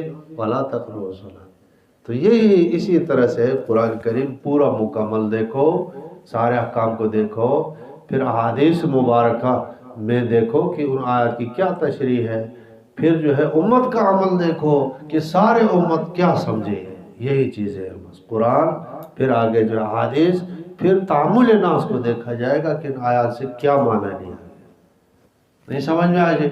اس سے بڑھ کر کوئی معنی کرتا ہے، جتنا بھی بڑا آدمی ہو تو بڑا آدمی ہوگا، وہ استدراج ہو سکتا ہے، ٹھیک ہے، اس میں بڑا کو اپنے ذہن پر نہ لو کہ بڑا، اصل تابعداری کس کی ہے جی؟ قرآن کی اور حدیث کی۔ خُذِ الْعَفْوَ، معافی کو لے لو، وَأْمُرْ بِالْعُرْفِ، عرف کے مطابق، شرعی عرف کے مطابق جو ہے امر کرو، امر نیکی کا، ایسا نہیں، وَأْمُرْ بِالْعُرْفِ، نیکی کا حکم کر لو، وَأَعْرِضْ عَنِ الْجَاهِلِينَ، تین جملے، اچھا تین جملے ذکر کیا کہ معافی دائی ہوا کہ دائی کے اوصاف ہے، ایک ہے کہ عفو کا مادہ اس میں ہونا چاہیے، معاف کرے، معاف، بسا اوقات دھکے شکے بھی لگ سکتے ہیں تو بڑا دل ہونا چاہیے، اور وَأْمُرْ بِالْعُرْفِ معنی نیکی کا حکم کرتا جائے، عفو پہلے جائے کہ مسائل تمہیں آئیں گے، نہیں سمجھ میں آئے، اس کو جو ہے معافی کا وہ کر لو، نہیں سمجھ میں آئے۔ اور یہ وصف بھی تبلیغیوں کے علاوہ کسی میں نہیں ہے، یہ وصف معافی والا، کوئی جتنے بھی سطح ہو جائے، دوست بزرگوں میں، حتیٰ کہ جو ہے کچھ پٹائی بھی کر لو آگے، پھر بھی نہ کسی خانقاہ میں یہ وصف ہے، نہ کسی مولوی صاحبان میں ہے، سوائے جو ہے یہ ٹریننگ یافتہ کون ہے جی؟ اللہ نے بہت بڑے وصف ان کو دیے، اللہ نظر بد سے بچائے۔ وَأَعْرِضْ عَنِ الْجَاهِلِينَ، اور جاہلین سے اعراض نہ، تبلیغیوں کا اصول ہے، کبھی بحث نہیں کرو، نہیں سمجھ میں، ان کی جو اصول ہے نا بہت بڑے لوگوں نے بنائے ہیں، وہ ہے دین کا مغز ہے۔ بعض بیوقوف احمق کے 6 نمبروں میں سارا دین کہاں سے؟ 6 نمبروں میں سارا دین ہے لیکن اجمال ہے، سارا دین 6 نمبروں ہے یا نہیں بتاؤ؟ کلمہ توحید ہے، ٹھیک ہے جی، کلمہ توحید جو ہے کہ پورے دین کا اجمال ہے یا نہیں کلمہ توحید؟ کوئی نماز نہ پڑھے، کوئی زکوٰۃ نہ کرے، کوئی حج نہ کرے، لا الہ الا اللہ محمد رسول اللہ، جنت مل جائے گی نہیں مل جائے گی؟ تو دین ہے، دیندار کو ملتی ہے، بے دین کو جنت ملتی ہے۔ معلوم یہ ہوا کہ دین ہے اجمال کے طور پر، ٹھیک ہے۔ اچھا نماز کا حکم دیتے ہیں، سارے بھلائیوں کی جڑ جو ہے نماز ہے یا نہیں ہے؟ نہیں سمجھنا۔ حقوق اللہ تو کلمہ توحید میں آ گیا، حقوق العباد اقرار مسلم میں آیا نہیں آیا؟ تو شاہ صاحب نے ذکر کیا کہ دین دو چیزیں ہیں، ایک حقوق اللہ ہے، ایک حقوق یہ دو چیزیں ہیں۔ تو بتاؤ سارا دن اجمال کے طور پر آیا نہیں آیا؟ بتاؤ۔ اور دعوت تبلیغ جو ہے اس میں دو رکن ہوتے ہیں، امر بالمعروف نہی عن المنکر۔ سارے انبیاء 1,24,000 پیغمبروں نے دین پھیلایا یا سارا دین جو 1,24,000 پیغمبروں نے بیان کیا یا میں اور آپ نے؟ اور سارے پیغمبروں نے جو ہے یہی دعوت دی ہے نہیں کہ دی کہ قولوا لا الہ الا اللہ تفلحوا، ٹھیک ہے۔ اور اس طرح سے بخاری شریف میں شیخ زکریا نے ذکر کیا ہے کہ چند باتیں سیکھ کر کی جو وفد عبد القیس آئے، پیغمبر نے ان کو چند باتیں سکھائی، یا بتاؤ سارا دن سکھائی؟ یا رسول اللہ چند باتیں ہمیں سکھا لیں تاکہ ہم جو ہے اپنے قبیلے کو، کیونکہ ہم آپ کے پاس آ نہیں سکتے، ہمارے اور آپ کے درمیان جو ہے قبیلہ مضر جو ہے حائل ہے، وہ ہمیں چھوڑتا نہیں۔ سمجھ میں آگے جی؟ آپ علیہ السلام نے ان کو کتنے باتیں بتائی جی؟ 4 امر اور 4 نہیں ان کو بتائے۔ تو یہ گویا کہ دین میں چند باتیں ہوں گے جو تبلیغی کہتے ہیں، جن کو سیکھ لے تو دین پر چلنا کیا ہو جائے؟ آسان ہو جائے، ٹھیک ہے۔ اچھا، خذ العفو، لیکن ایسے تبلیغیوں سے اللہ بچائے جو جہاد کے مخالف ہوں، ٹھیک ہے جی، اور مخالف نہیں ہے۔ اصل تبلیغی جہاد کے مخالف کیسے ہو سکتا ہے؟ جہاد تو دین کا ایک حصہ ہے۔ یا ایسے تبلیغی جو کہ خانقاہوں کے مخالف، ایسے بھی ٹھیک نہیں ہے۔ اور جو ہمارے مدارس دینی، فاق المدارس عربیہ، یا جو سلسلہ رجال دنیا میں پھیلا ہوا ہے، دنیا کو کنٹرول کیا ہوا ہے، ٹھیک ہے، ایسے تبلیغی بھی اچھے نہیں ہیں جو ایسے مدارس کو اچھی نگاہ سے نہیں دیتے۔ یہ کوئی دین ہے کہ جو تم چندہ کر رہے ہو؟ چندے کا حکم پیغمبر نے دیا ہے، جاؤ بلال عورتوں سے مانگو چندہ، تو کیوں دیا ہے حکم؟ بتاؤ کیوں دیا؟ دیا نہیں دیا ہے نا؟ کس میں ہے؟ صحیح روایات میں ہے، شیخ زکریا نے لکھا ہے کہ عورتوں کے لیے زیورات پہننے کی ان روایات کو دیکھو جو حضرت بلال کو نبی سے حکم دیا جاؤ۔ تو وہاں جا کر کس طرح سے چادر لے کر گیا اور باقاعدہ وہاں انہوں نے اپنی بالیاں نکال کر کے پھینک دیا۔ تو کیا دین جو ہے پیغمبر نے ہمیں بتایا؟ بلکہ ایک عالم مفتی صاحب تھا، اس نے یہ بتایا کہ میں طالب علم تھا، میرے دماغ پر یہ سوار تھا کہ نیو ٹاؤن کا فاضل پرانا وفاق کا پوزیشن ہولڈر ہے ہمارے کوہستان کا، کہ میں یہ حیران تھا کہ یہ جو عالم فارغ ہوتا ہے چند کیوں کرتا ہے؟ یہ میرا شرعی صدر نہیں، اور عزم تھا کہ فارغ ہو کر کے کوئی چند بندہ کچھ نہیں کروں، اور منظر سے چلا ہوں ہمارے کوہستان کا۔ تو کہتے بعد میں جا کر کے مجھے تجربہ ہوا کہ یہ چیز اور نصوص اور میں نے سارا دیکھا کہ اس میں بھی ایک دین کا حصہ ہے۔ بلکہ مدارس والے تو یہ ہمیں تبلیغ کرتے تھے، کراچی کی جو بڑے مدارس ہیں، کہ یہ اصول کرو وتعاون علی البر والتقوی، آپ نہیں لیں گے تو وہ چیز جا کر کہاں ضائع ہوگی؟ واقع ہو گیا نہیں؟ لوگ پھینک دیں گے کھال چال وغیرہ، ٹھیک ہے، اور اسی طرح سے اور چیزیں، اور ان کی زکوٰۃ صدقات ایسی جگہ پر لگ جائے گی جو چرسی اور بھنگی ہوگی، ٹھیک ہے۔ آپ اصول کریں گے تو وہ کہاں لگ جائے گی؟ بتاؤ، درس میں، ٹھیک ہے۔ دن کو روزہ رکھیں گے، تفسیر پڑھیں گے، اور شام کو پکوڑوں سے افطار کریں گے۔ تو بتاؤ کہ صحیح صدقہ لگے گا یا نہیں لگے گا؟ اب پوچھا گیا کہ کس چیز میں ہم کیا خرچ کریں؟ فرمایا یہ خرچ نہیں کرو، یہ پوچھو، سوال کرو کہ کدھر خرچ کریں، اصل مصرف۔ تو صحیح مصرف کون بتا رہا ہے؟ بتاؤ جی، مدارس بتا رہے ہیں، ٹھیک ہے جی۔ تو اچھا جی، خذ العفو وامر بالعرف، بعض بزرگوں کا اپنا ہوتا ہے۔ حضرت تھانوی رحمہ اللہ تعالیٰ جو طلباء کو کسی کے پاس انتہائی استغنائی صفت تھی، ٹھیک ہے، یہ منع کرتے، بعض کے مختار صاحب بھی چنے کے قائل نہیں تھے، لیکن مطلقاً سرے سے جو ہے ممانعت انہوں نے بھی نہیں کیا۔ یہ صرف فرق ہے کہ وہ بڑے لوگ تھے، ان کو لا کر دیتے تھے، اب ہم وہ تو نہیں بن سکتے۔ اب تک عثمانی صاحب کہتے ہیں مجھے ہدایہ اتنے دیے، کوئی تصور بھی نہیں کر سکتا ہے. اور وہ جو ہدیہ مل جاتا آنکھیں بند کر کے وہ ادارے بھی جمع کرتے ہیں. دارالعلوم کراچی میں انہوں نے لکھا جو کتابیں ملی ہیں انہوں نے وہاں جمع کی، اور جہازوں میں پوری دنیا گھومے اور بڑے بڑے جگہوں پر گئے. ایسا نہیں کہ ان کے لیے لوگوں نے کتنی فرمائشیں کی ہوگی. ایک تو غلط جگہ سے وہ لیتے نہیں، اگر وہ چیز مل جائے تو کہاں جمع ہے. تو اب ہر آدمی تقی عثمانی تو نہیں ہو سکتا، ہو سکتا ہے اچھا، یا ہر آدمی جو ہے مفتی رفیع عثمانی صاحب نہیں ہو سکتا. تو یہ مطلب یہ ہے کہ اپنے اپنے اس کے مطابق اب جو غریب مدارس ہے تو یہ مطلب اپنے جس طرح سے وہ اپنا نظام چلانا چاہتے ہیں اسی سے چلائیں. پہلے بڑا تعاون ہوتا تھا، بلکہ اہل علم سے بلکہ اصل لوگ وہی ہے کہ جو مالی تعاون کرتے. تو اصل تعاون فجزاہم اللہ احسن الجزا، ان کو دعائیں کرنا ہمارا حق بنتا ہے کہ اللہ تعالیٰ ان کو کامیاب کر دے. آگے فرماؤ اِمَّا يَنزَغَنَّكَ مِنَ الشَّيْطَانِ نَزْغٌ، شیطان اگر چھیڑ کر دے. شیطان آپ علیہ السلام کو کیسے چھیڑیں گے؟ کیونکہ آپ معصوم ہیں، کیونکہ آپ علیہ السلام حدیث مبارک میں ہے کہ شیطان ہر آدمی کے ساتھ ہوتا ہے. جی میرے ساتھ، آپ کے ساتھ بھی یا رسول اللہ، میرا شیطان مسلمان ہو گیا ہے نا الفاظ، جی فرمان بردار ہے. پھر شرارت ہے نا کبھی خیال کے درجے میں. ینزغن کا کیا معنی ہے جی؟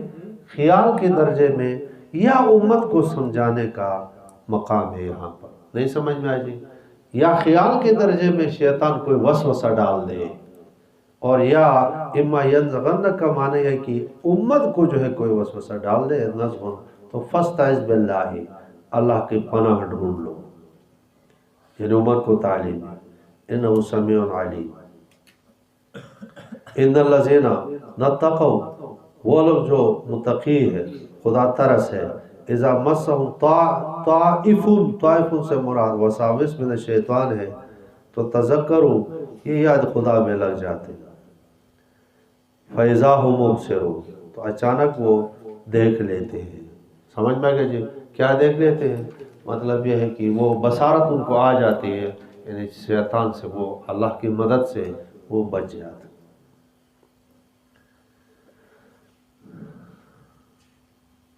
تلبیس ابلیس ہر طالب علم کے لیے فرض ہے. کون سی کتاب ہے بتاؤ، لکھو جلدی سے.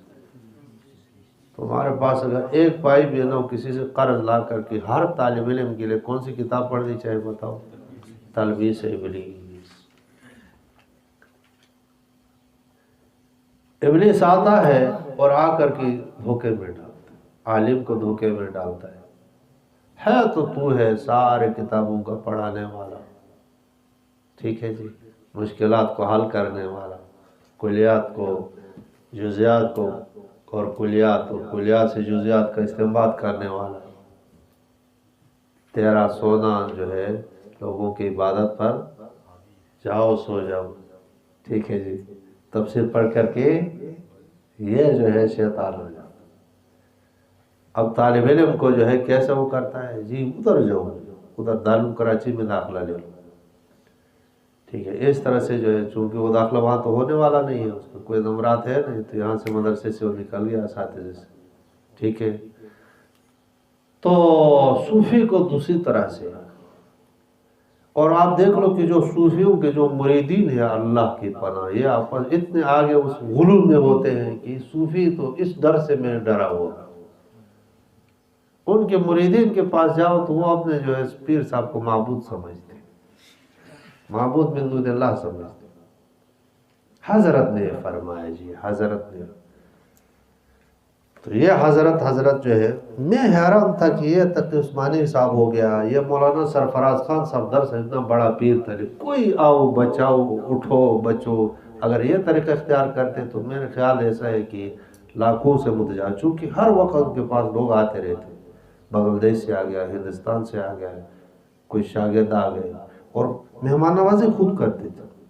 اس عمر میں خود جو ہے یہ جو ہے جوس وغیرہ رکھے ہوتے تھے اور خود اٹھا کر دیتے. یہ مولوی صاحب اب کہاں سے آئے؟ فلاں سے آپ کی مہمان نوازی، جی مولوی صاحب آپ کہاں سے آ گئے؟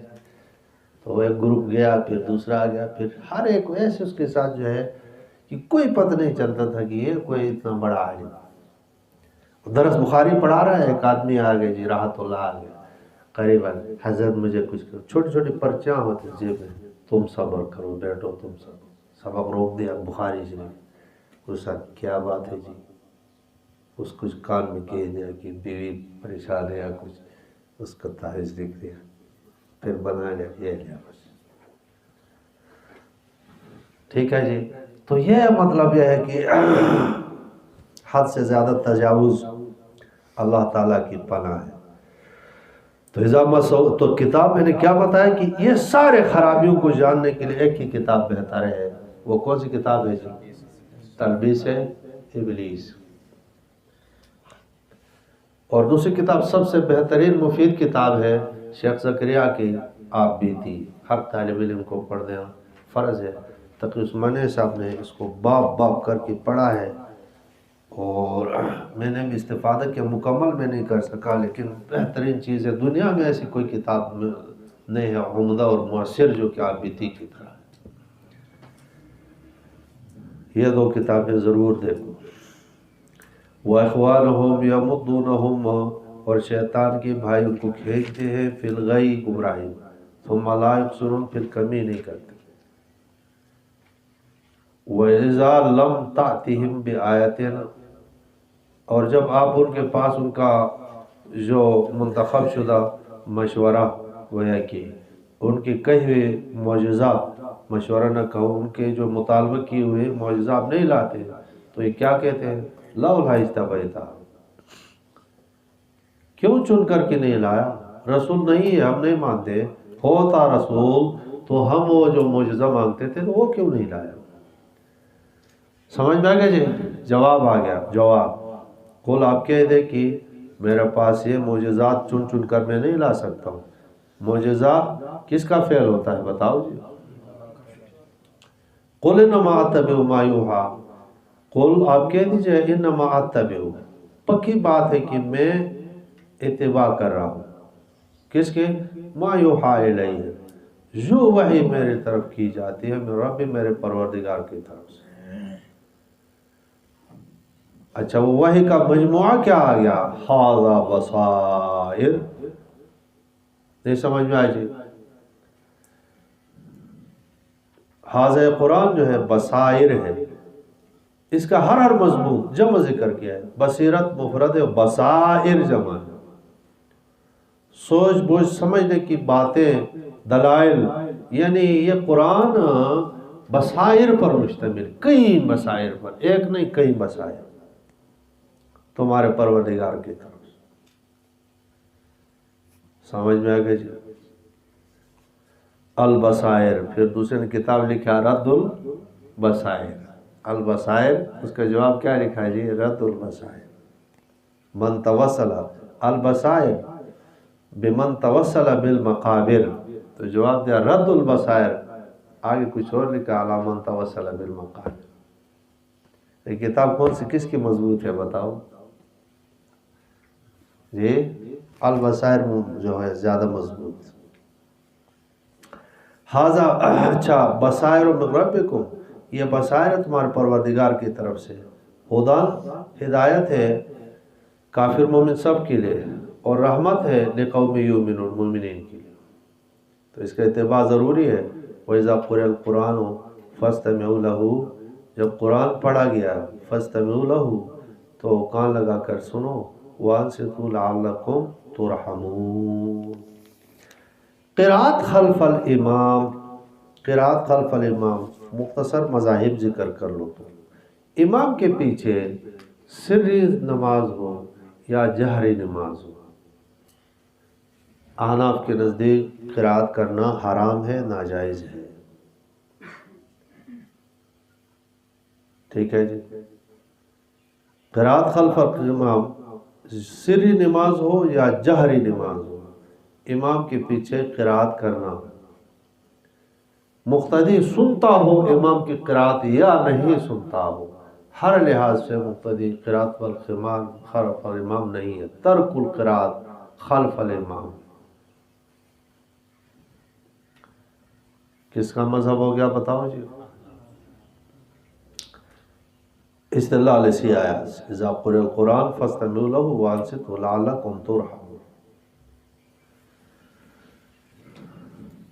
موالک اور حنابلہ کا مذہب، موالک اور حنابلہ کا مذہب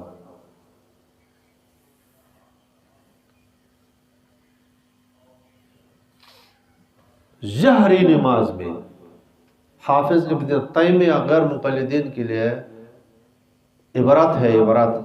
حافظ ابن تیمیہ صبح شام حافظ ابن تیمیہ، منہ کھلا ہوا ان کا حافظ ابن تیمیہ۔ مختصر الفتاوی میں حافظ ابن تیمیہ رحمہ اللہ نے ذکر کیا ہے کہ حنبلی المسلک کے حافظ ابن تیمیہ بڑا موحد عالم ہے، ٹھیک ہے، بڑا فتاوی انہوں نے لکھا ہے۔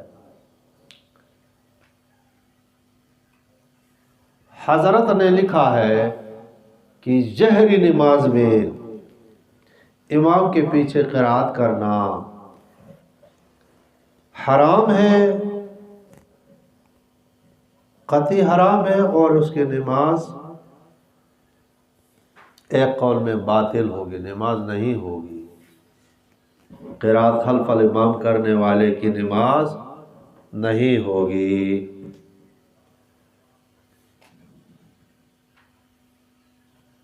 سمجھ رہے ہو؟ دوسرا قول یہ ہے کہ نماز باطل تو ہے، حرام ہے، لیکن نماز باطل نہیں ہوگی، نماز ہو جائے گی لیکن حرام کام کر دیا اس نے۔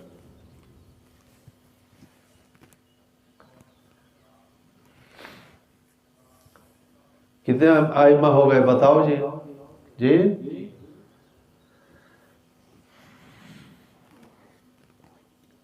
امام شافعی رحمہ اللہ تعالی کے نزدیک ایک قول میں تو امام شافعی بھی یہی کہتے کہ جہری نماز میں امام کے پیچھے قرات نہیں ہوگی، لیکن ایک قول وہ زیادہ جو مشہور قول ہے، جو شافعی نے لیا گیا ہے، امام بخاری نے بھی لیا ہے،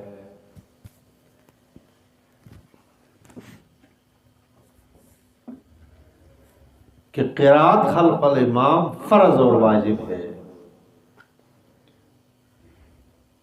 فروعی مسائل میں جو ہمارے اختلافات ہیں نا ائمہ کے، حلال مطلب فروعی مسائل، ان سب میں سے سخت مسئلہ یہی ہے۔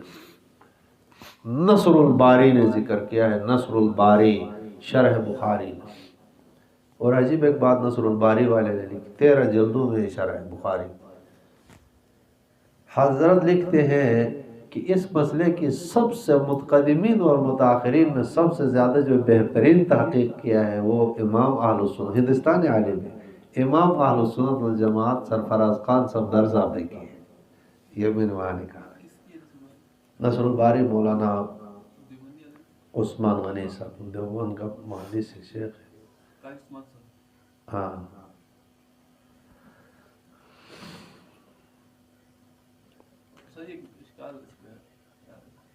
ایک جو حرام ہوتا ہے وہ تو قطعی چیز ہے، ہاں اس کا عقیدت ضروری ہے، ہاں، جس کا اخلاف عقیدہ وہ کافر ہوتا ہے، اس کا عقیدہ اس کی حرمت عقیدہ رہتی ہے۔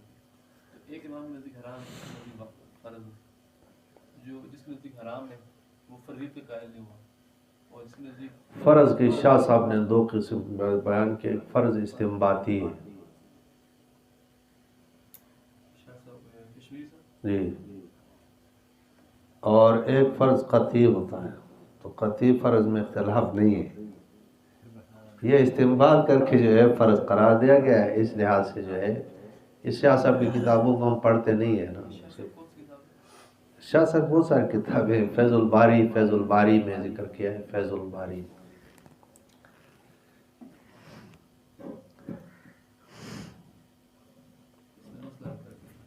ہاں مسئلہ حل ہوتا ہے، اللہ کے فضل سے مسائل حل ہو جاتے ہیں۔ تو امام ائمہ جو واجب اور کہتے ہیں نا، اس سے وہ مراد نہیں ہوتا، وہ استنباطی واجب ہے۔ تقی صاحب نے بھی کہا، شاہ صاحب کی تحریر نے اور دوسرے لوگوں نے بھی کہا کہ مسئلہ حل کر دیا ورنہ مشکل کام تھا۔ بہت سارے اصطلاحات شاہ صاحب کی ایسے ہے کہ شاہ صاحب کی اصطلاحات اگر نہ ہوتی، رشید احمد گنگوہی کی اصطلاحات نہ ہوتی تو پھنسے ہوئے تھے۔ ٹھیک ہے، انہوں نے واضح کر دیا کہ یہ مسئلہ اس طرح سے ہے، یہ مسئلہ اسی طرح قاسم نانوتوی رحمہ اللہ کہتے ہیں ہم جو ہے اب حنفی کتابوں میں وہ ساری باتیں ہو سکتی ہیں کمزور ضعیف، تو ہم مقلد کس کے بتاؤ؟ امام حنیفہ کے مسلک لاؤ، قرآن حدیث کے مخالف لے آؤ۔ کوئی لا سکتا ہے کہ یہ امام صاحب، اول تو امام صاحب کی اپنی کتابیں نہیں ہے، ٹھیک ہے، اگر کوئی ہے تو خلاف نہیں ہے۔ جی اب امام صاحب نے کہا میرا قول خلاف ہو، ٹھیک ہے امام صاحب بات تسلیم کرتے ہیں، بتاؤ کون سا قول امام صاحب کا ہے اور امام صاحب نے قرآن حدیث کے خلاف کیا ہے، بتاؤ دکھاؤ۔ وہ دکھا سکتا ہے، ان کو جو ہے اپنی کتابوں کا علم نہیں ہے تو ہمارے امام سے کتابوں کو وہ کہاں سے لے آئے گا، ٹھیک ہے، تو خود بخود جو ہے پھنس جائے گا۔ کوئی خاص پھنسانا مقصود نہیں ہے، لیکن شریر آدمی کو، تھانوی رحمہ اللہ کہتے کہ آدمی میرے پاس آ گئے، جی بہشت زیور کی فلاں مسئلہ مجھے سمجھ میں نہیں آیا، اس کی دلیل سمجھ میں نہیں آئی۔ تھانوی رحمہ اللہ نے کہا باقی مسائل سمجھ میں آ گئے، اب آدمی اگر کہے باقی آ گئے ہیں تو باقی کی دلیل بھی آ گئی ہے، آ گئے تو بتاؤ۔ تو اب 11 حصوں میں پورا فتاوی ہے، بلکہ مفتیوں کے لیے ماخذ ہے بہشت زیور۔ آپ نے سنا ہے کہ مفتیوں کے لیے ماخذ ہے، یہ ماخذ ہے، اور جو راجح قول ہے وہاں لیا ہے۔ اور شاذ جس طرح ہمارے فقہاء ضعیف چیزیں اور شاذ چیزیں ذکر کرتے ہیں، حضرت کی کسی ایک مسئلہ پر کوئی اعتراض نہیں کر سکا آج تک۔ اگر کوئی کمزور بات ذکر کرتے تو دیوبندی کسی کو معاف نہیں کرتے، یہ ان کا خاص ہے۔ امام احمد علی لاہوری رحمہ اللہ تعالیٰ، دیکھ عبید اللہ سندھی باپ بھی ہے، اس کی والدہ کے ساتھ نکاح کیا، لیکن جا کر کے حلق حجت اللہ البالغہ پڑھا، تفسیر پڑھا، سب کچھ علم وہی سے حاصل کیا، لیکن آخر عمر میں کچھ مسائل میں اختلاف ہو گیا، اسی وقت برات کا اظہار کر دیا کہ اہل سنت والجماعت کا مسلک نہیں ہے۔ سمجھ رہے ہو؟ تو یہ علماء دیوبند کا خاصہ ہے۔ خیر میں آپ کو ٹائم کم ہے جی کیا لکھوا رہا تھا؟ تو یہ مسئلہ جو ہے فروعی مسئلوں میں سے، گویا کہ فروعی مسئلوں میں سے بعض مسائل ایسی حیثیت اختیار کر گئے کہ حلال حرام کے پاس آ گئے، گویا کہ اصول کی حیثیت اختیار کر گئے، ٹھیک ہے جی۔ تو حضرت شیخ نے کتاب لکھا ہے کہ احسن الکلام، جی احسن الکلام فی تحقیق القراءۃ خلف الامام، اس کے 2 حصے ہیں، اور اس پر اشاعتیوں کا جو بڑا قاضی شمس الدین صاحب، فاضل دیوبند اور مدرس دیوبند، اس نے عجیب بات لکھی ہے، کہتے ہیں کہ کافی ہے یہ کتاب آپ کے تبحر علمی، اور سانک اللہ عن کل شر و حاسد، اس طرح سے دعا کیا کہ اللہ حاسدین کی شر سے، یہ مجھے پتہ نہیں ہے، ایک آدمی نے جو ہے وہ تسکین الصدور سے پہلے کیا، تسکین الصدور بھی تسلیم کیا، ہاں جب حضرت نے تسکین الصدور لکھ کر پیش کیا تھا، نصرالعلوم میں شیخ الحدیث تھا، نصرالعلوم میں شیخ الحدیث رہا ہے، ہاں نصرالعلوم میں رہا ہے، قریب ادھر نصرالعلوم میں اور ادھر اس کا قبر ہے۔ استاد نہیں ہے، استاد نہیں ہے، سخت کلام کیا ہے قاضی صاحب پر۔ قاضی صاحب جو غصہ ہوئے تو کہتے ہیں قاضی صاحب غصہ تھوک لو، دلائل سے بات کرو، میں جب دلیل دیتا ہوں آپ اپنے سلمدانی میرے سامنے پیش نہ کرو۔ تو جب انہوں نے کتاب تسکین الصدور لکھ لیا تو انہوں نے مشورہ کیا کہ کون آدمی لکھے گا تسکین الصدور کا جواب، سوچتے انہوں نے قاضی شمس الدین صاحب کو منتخب کیا، تو قاضی شمس الدین صاحب نے کتاب لکھی، اس کتاب کا نام ہے تسکین القلوب۔ کیا نام ہے؟ اس تسکین القلوب میں کہا کہ انبیاء علیہ السلام قبر میں زندہ ہے، ٹھیک ہے، باقی کہتے ہیں شیخ صفدر جو ہے گکھڑوی، تم نے یہ کیا، تم نے یہ مذکر استعمال کیا، فلاں مونس استعمال کیا، فلاں، شیخ نے صاحب نے ان کے جوابات دے کر کہا کہ الحمدللہ جو اصل مسئلہ تھا تسلیم کر لیا، باقی یہ جو ہے کوئی بات نہیں، آپ نے میرے گرفت کیا تو اس کے لیے میں سر دست آپ کی شیخ کے حوالات پیش کرتا ہوں۔ وہ حسین علی رحمہ اللہ کے سارے جملے وہاں نقل کیا، کہا اب تم جو ہے بتاؤ کہ وہ بھی غلط تھے کیا؟ جواب کا منتظر۔ تو وہ جب جواب آ گیا تو وہ اصل مطلب مان لیا، اشاعتی سارے جمع ہو گئے، جمع کر کے یہ تم نے کیا کر لیا؟ تسکین قلوب میں تو اصل مسئلہ تسلیم کر لیا، نہیں ہوا ہے۔ پھر یہ سارے گئے ہیں نیلوی صاحب کے پاس کہ آپ کچھ کتاب لکھ لیں۔ نیلوی صاحب نے ندائے حق لکھ لیا، اور ندائے حق 3 جلدوں میں ہے، اور پہلے جلد میں کہتا ہے کہ مجھے پتا ہے کہ آپ نے اپنے مسلک پر دلائل کی ٹال لگا دیا۔ کیا لکھا ہے؟ مجھے پتا ہے کہ آپ نے اپنے مسلک پر دلائل کے انبار لگا دیا، تو آپ کے دلائل کے انبار کو دیکھ کر لوگ تو متاثر ہوں گے۔ یہ خود لکھتا ہے شیخ صاحب نے جو ہے وہ کہتا ہے۔ اور ایک جگہ پر کیا لکھتا ہے؟ تمہیں احادیث میں سے اور کوئی حدیث نہیں ملی کہ ایک صحابی کی روایت مل گئی جو غیر فقیہ بھی ہے اور غیر عادل بھی ہے۔ کس کو کہہ دیا؟ ابو ہریرہ کو کہا۔ تو حضرت جواب دیتے ہیں کہ نیلوی صاحب، حضرت ابو ہریرہ رضی اللہ تعالیٰ عنہ کو بعض اصولیوں نے، ٹھیک ہے جی، بعض اصولیوں نے بعض ہمارے اصول کی کتابوں میں غیر فقیہ تو کہا ہے، لیکن غیر عادل کسی نے نہیں کہا ہے۔ ہوش کا ناخن لو، حضرت ابو ہریرہ کو آپ خطاب کر رہے ہیں۔ اللہ کے فضل و کرم سے وہ بھی کتابیں ذرا دیکھ لو کہ ندائے حق کوئی 10 سالوں میں میرا خیال کوئی چھاپتا نہیں ہے، کیا کرے گا کوئی لے کر کے؟ شیخ صاحب کی کتابیں ملتی نہیں ہیں، جہاں جاؤ تو اسی وقت صبح چھاپ شام کو جائے ختم، ٹھیک ہے جی۔ اور ہر آدمی طالب علم تڑپتا ہے کہ کوئی کتاب مل جائے۔ اچھا، تو یہ بہترین کتاب کیا ہے جی؟ احسن الکلام۔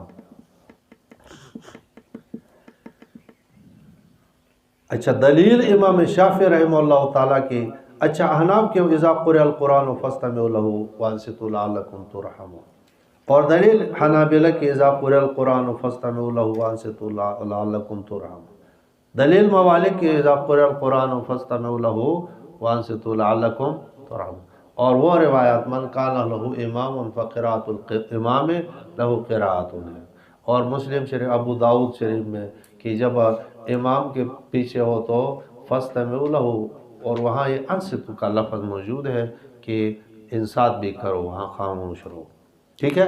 شوافی کے پاس لے دے کر شیخین کی تخریج کے مطابق ایک ہی روایت ہے، لا صلاۃ الا بفاتحۃ الکتاب ہے، لا صلاۃ الا بفاتحۃ الکتاب ہے۔ جواب کیا ہوگا بتاؤ جی؟ لا صلاۃ الا بفاتحۃ الکتاب کا ایک فرض یہ ہے کہ نماز نہیں الا بفاتحۃ الکتاب، مقتدی کی کا ذکر ہے، مقتدی کا ذکر ہے، تو مطلب عموم ہے حدیث میں کہ لا صلاۃ، نماز نہیں الا بفاتحۃ الکتاب، خواہ امام ہو، ٹھیک ہے ایک فرض، اور خواہ مقتدی ہو دوسرا فرض، خواہ منفرد ہو تیسرا فرض، ٹھیک ہے، عموم آ گیا نا۔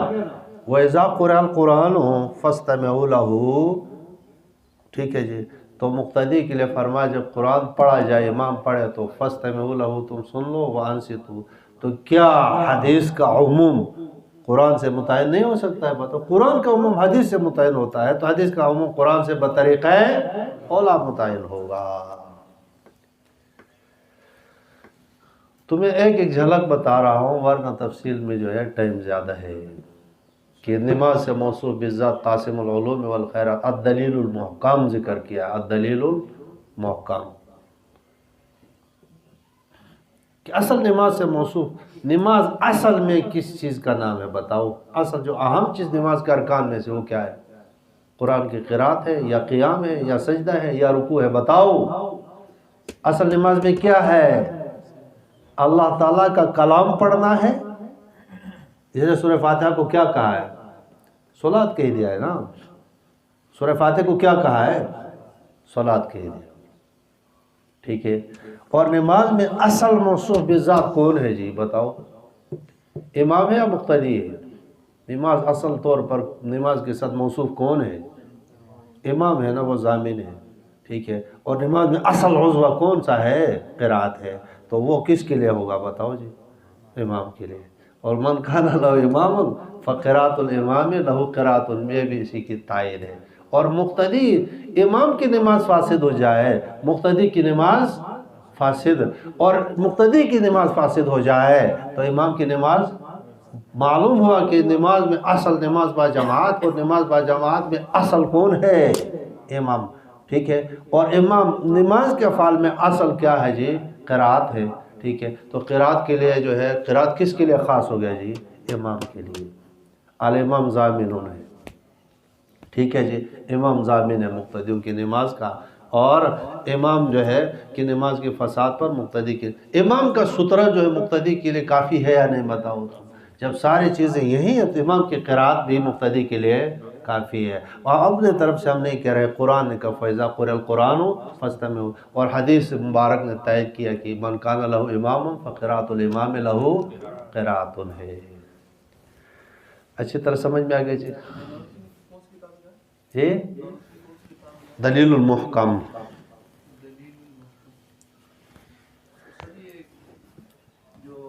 مالک رحمہ اللہ نے امام اکبر نے استدراک کی ہے، یہاں تو قرآن مطلق کہا ہے نا، کوئی جہری پڑھا جائے یا سری، بتا رہا ہوں نا، ابھی ازمار خبر ذکر نہیں کروں، ابھی میں تیار ہو جا رہا ہوں موٹر وے پر۔ یہ تو فقہ کا درس تو نہیں ہے تو صحیح۔ اچھا اب دیکھو، لکھو تم، جو ہے ضروری ہے، ایک ہے استماع، ایک ہے سماع، سماع پڑھو، لفظ سماع ہے، سماع نہیں، سماع سماعت، ٹھیک ہے۔ ایک ہے استماع اور ایک ہے انصات۔ استماع کہتے ہیں کہ اپنے ارادے سے، توجہ سے سننا، ارادے سے اور توجہ سے سننا، پورا اہتمام سے سننا۔ اور سماع کہتے ہیں کہ سننے کا ارادہ ہو یا نہ ہو۔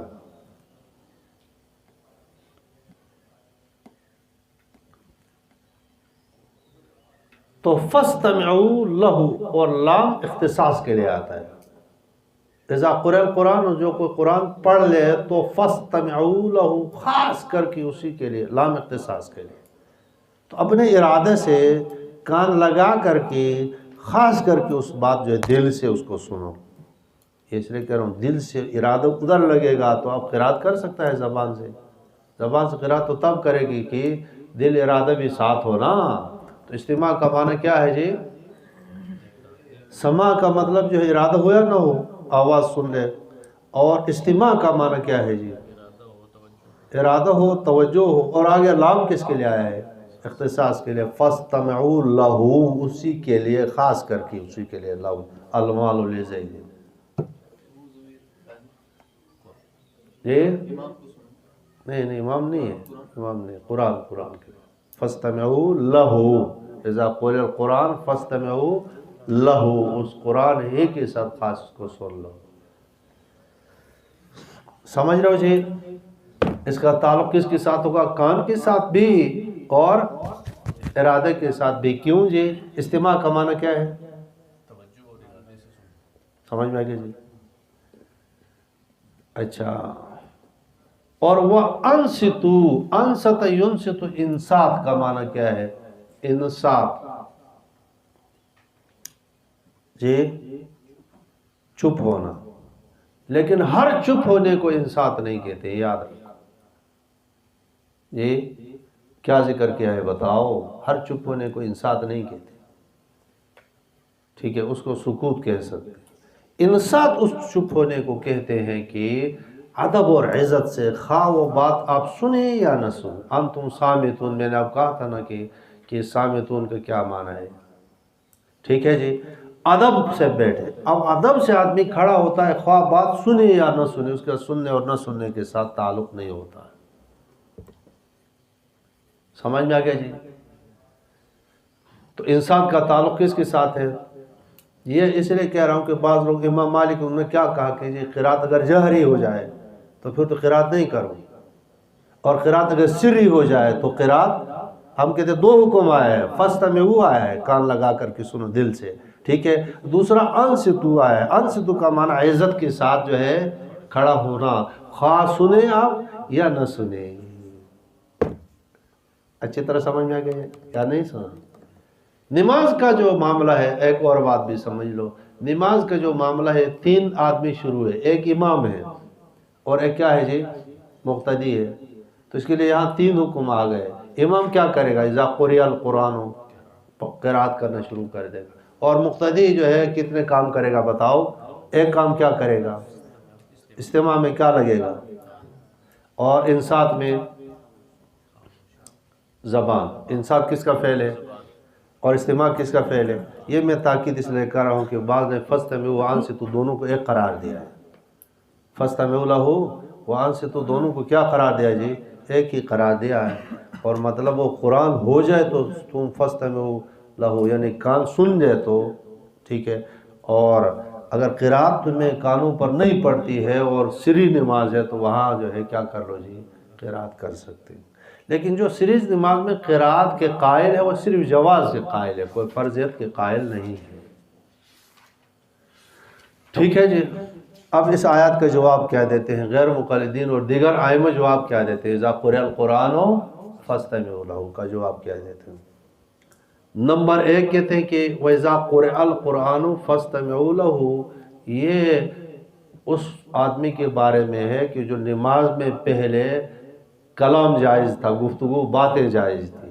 اب فرمایا کہ باتوں کی اجازت نہیں ہے. اذا قرئ القرآن فاستمعوا لہ. ایک شان نزول ہو گیا. بعض نے کہا کہ نہیں، نماز کے اندر جو ہے السلام علیکم ورحمۃ اللہ تو اجازت تھی، وعلیکم السلام ورحمۃ اللہ، اور آپ علیہ السلام اس کا جواب دیتے تھے. صحابہ فرماتے کہ ہم نجاشی کے دربار سے جب واپس آئے تو ہم نے السلام علیکم ورحمۃ اللہ کہا میں نے، تو مجھے جواب نہیں ملا. ٹھیک ہے.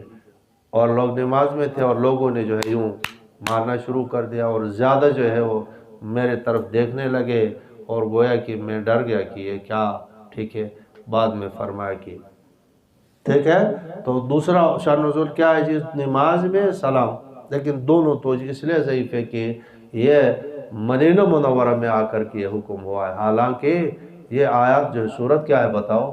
مکی صورت ہے.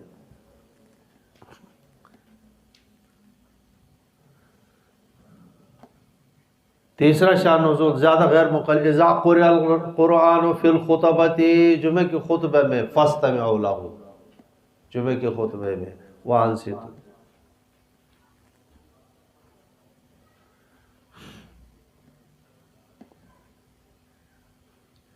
نہیں سمجھ میں آ جائے کیا جواب ہوگا جی ہمارے پاس؟ خطبے میں جو ہے انصتوا چپ رہنا ہے، تو نماز میں تو بطریقہ دلالت النص سے جو چپ رہنا ہے. یہ تو ہم نے الزام میں جواب دے دیا.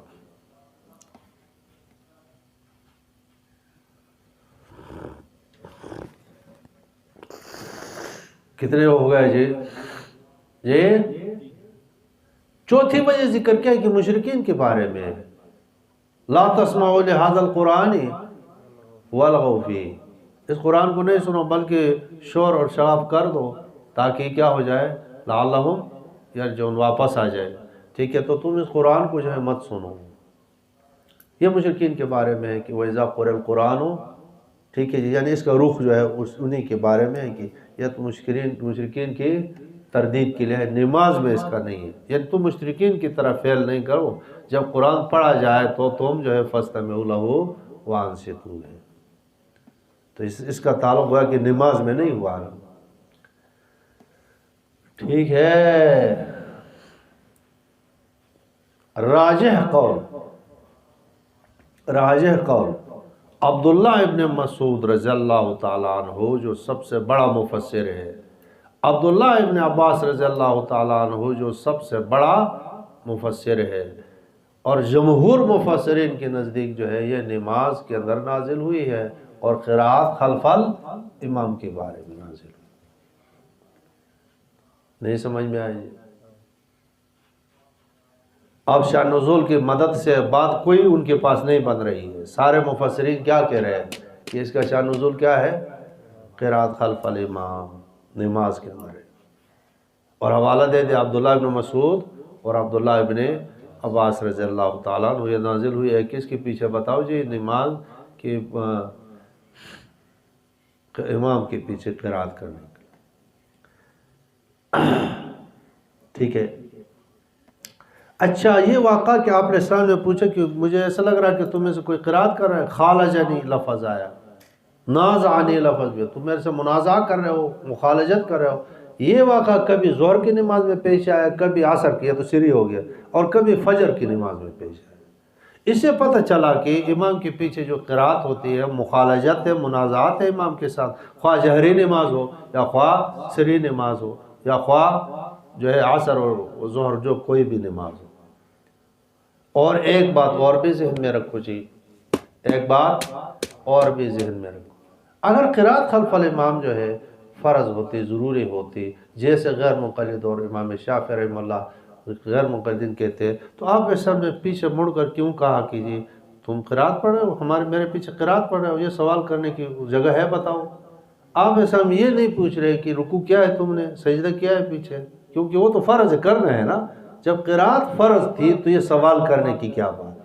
معلوم ہوا کہ قرات فرض نہیں تھی اور اس صحابی کا اپنا عمل تھا، پیچھے قرات شروع کر دیا تو اس کا اثر پیغمبر پر ہو گیا اور مخالجت اور منازعات پھر قرات ہونے لگی، تو آپ علیہ السلام نے سوال کیا، اور یہ احادیث کی کتابوں میں ہے۔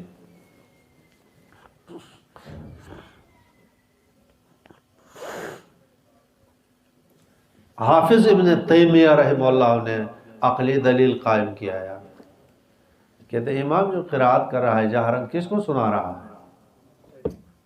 کس کو سنا رہا ہے؟ امام تو آپ کو قرات سنا رہا ہے قرآن، اور تم جو ہے اس کو چھوڑ کر کے خود پڑھنا شروع کرتے ہو۔ اب بتاؤ کہ اس کا مطلب یہ ہوا کہ اس آدمی کی طرح ہو گیا کہ کوئی آدمی دوسرے کو کلام سنائے اور وہ آپ کے بعد، اور رب تعالیٰ کا کلام جو ہے امام سنا رہا ہے کس کو؟ مقتدی کو، اور وہ نہیں سن رہا ہے۔ بتاؤ یہ عقل نقل کے موافق ہے یا آدمی بیوقوف احمق ہے؟ نہیں سمجھ میں آجی امام ابن تیمیہ رحمہ اللہ نے کیا فرمایا کہ وہ کس کو سنا رہا ہے قرات؟ جی مقتدی کو، اور مقتدی جب دوسرے قرات خود شروع کرے گا، ٹھیک ہے، تو اب دل دیکھو فاستمعوا کو بھی ساتھ ملا لو، تو دل اور ارادہ سے جب سننے کی کوشش کرے گا تو دل تو ادھر لگ گیا، دل دو فعل تو نہیں کر سکتا ہے، اب ذہن ادھر لگ گیا تو پھر جو ادھر کیسے پڑھے گا، اور ادھر دل لگ گیا تو ادھر نہیں ہوگا، سماعت نہیں ہوگی۔ اور امام کے قرات سننا واجب ہے یا نہیں بتاؤ تو؟ واجب ہے نا یا نہیں ہے؟ امام قرات سننا واجب ہے یا نہیں بتاؤ تو؟ واجب ہے، تو قصداً واجب ترک کر لے تو نماز ہو جائے گی اس کی، اور ادھر بھی سنے ادھر بھی ہو، تو یہ دو دل کسی کے نہیں ہے کہ ادھر بھی ہو لگے اور ادھر بھی، کیونکہ فاستمعوا کا معنی کیا ہے جی؟ اپنے دل اور ارادے سے، سمجھ لو جی، اتنی بات کافی ہے جی۔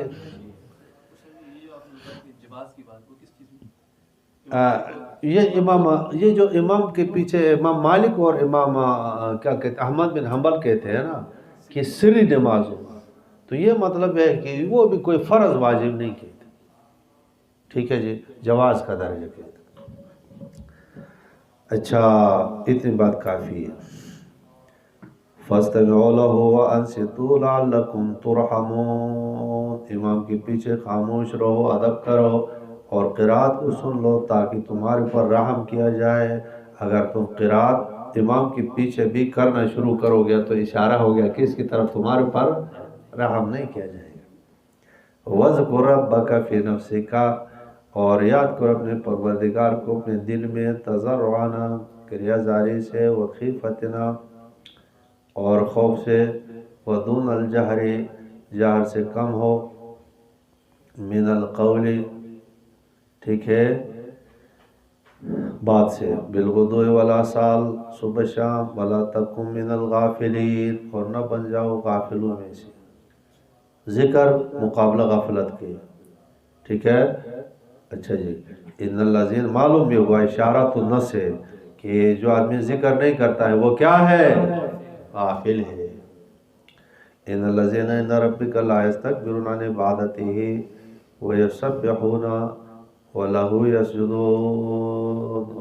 سمجھ میں آگئے؟ آدمی باہر جا کر مجلس بدل کے آیات 2 مرتبہ 2 سجدے، ٹھیک ہے، اور جو بیٹھے ہوئے ہم لوگ ہیں تو ایک سجدہ ہے، ٹھیک ہے، تمہارے پر ڈبل اللہ کے لیے سجدہ کرنا ہے، لیکن جو ہے ثواب کا کام ہے، 1000 مرتبہ بھی کرے پیشانی ہے کس کے لیے بتاؤ؟ الا وان المساجد، مانا سجدہ کرنے کی جو جگہ ہے پیشانی للہ، ٹھیک ہے، کسی دربار پر دیوبندی کی پیشانی انشاءاللہ نہیں جھکے گی۔ اچھا، اگلی صورت کا انفال، نفل، نفل بالتحریک، زیادتی کو کہ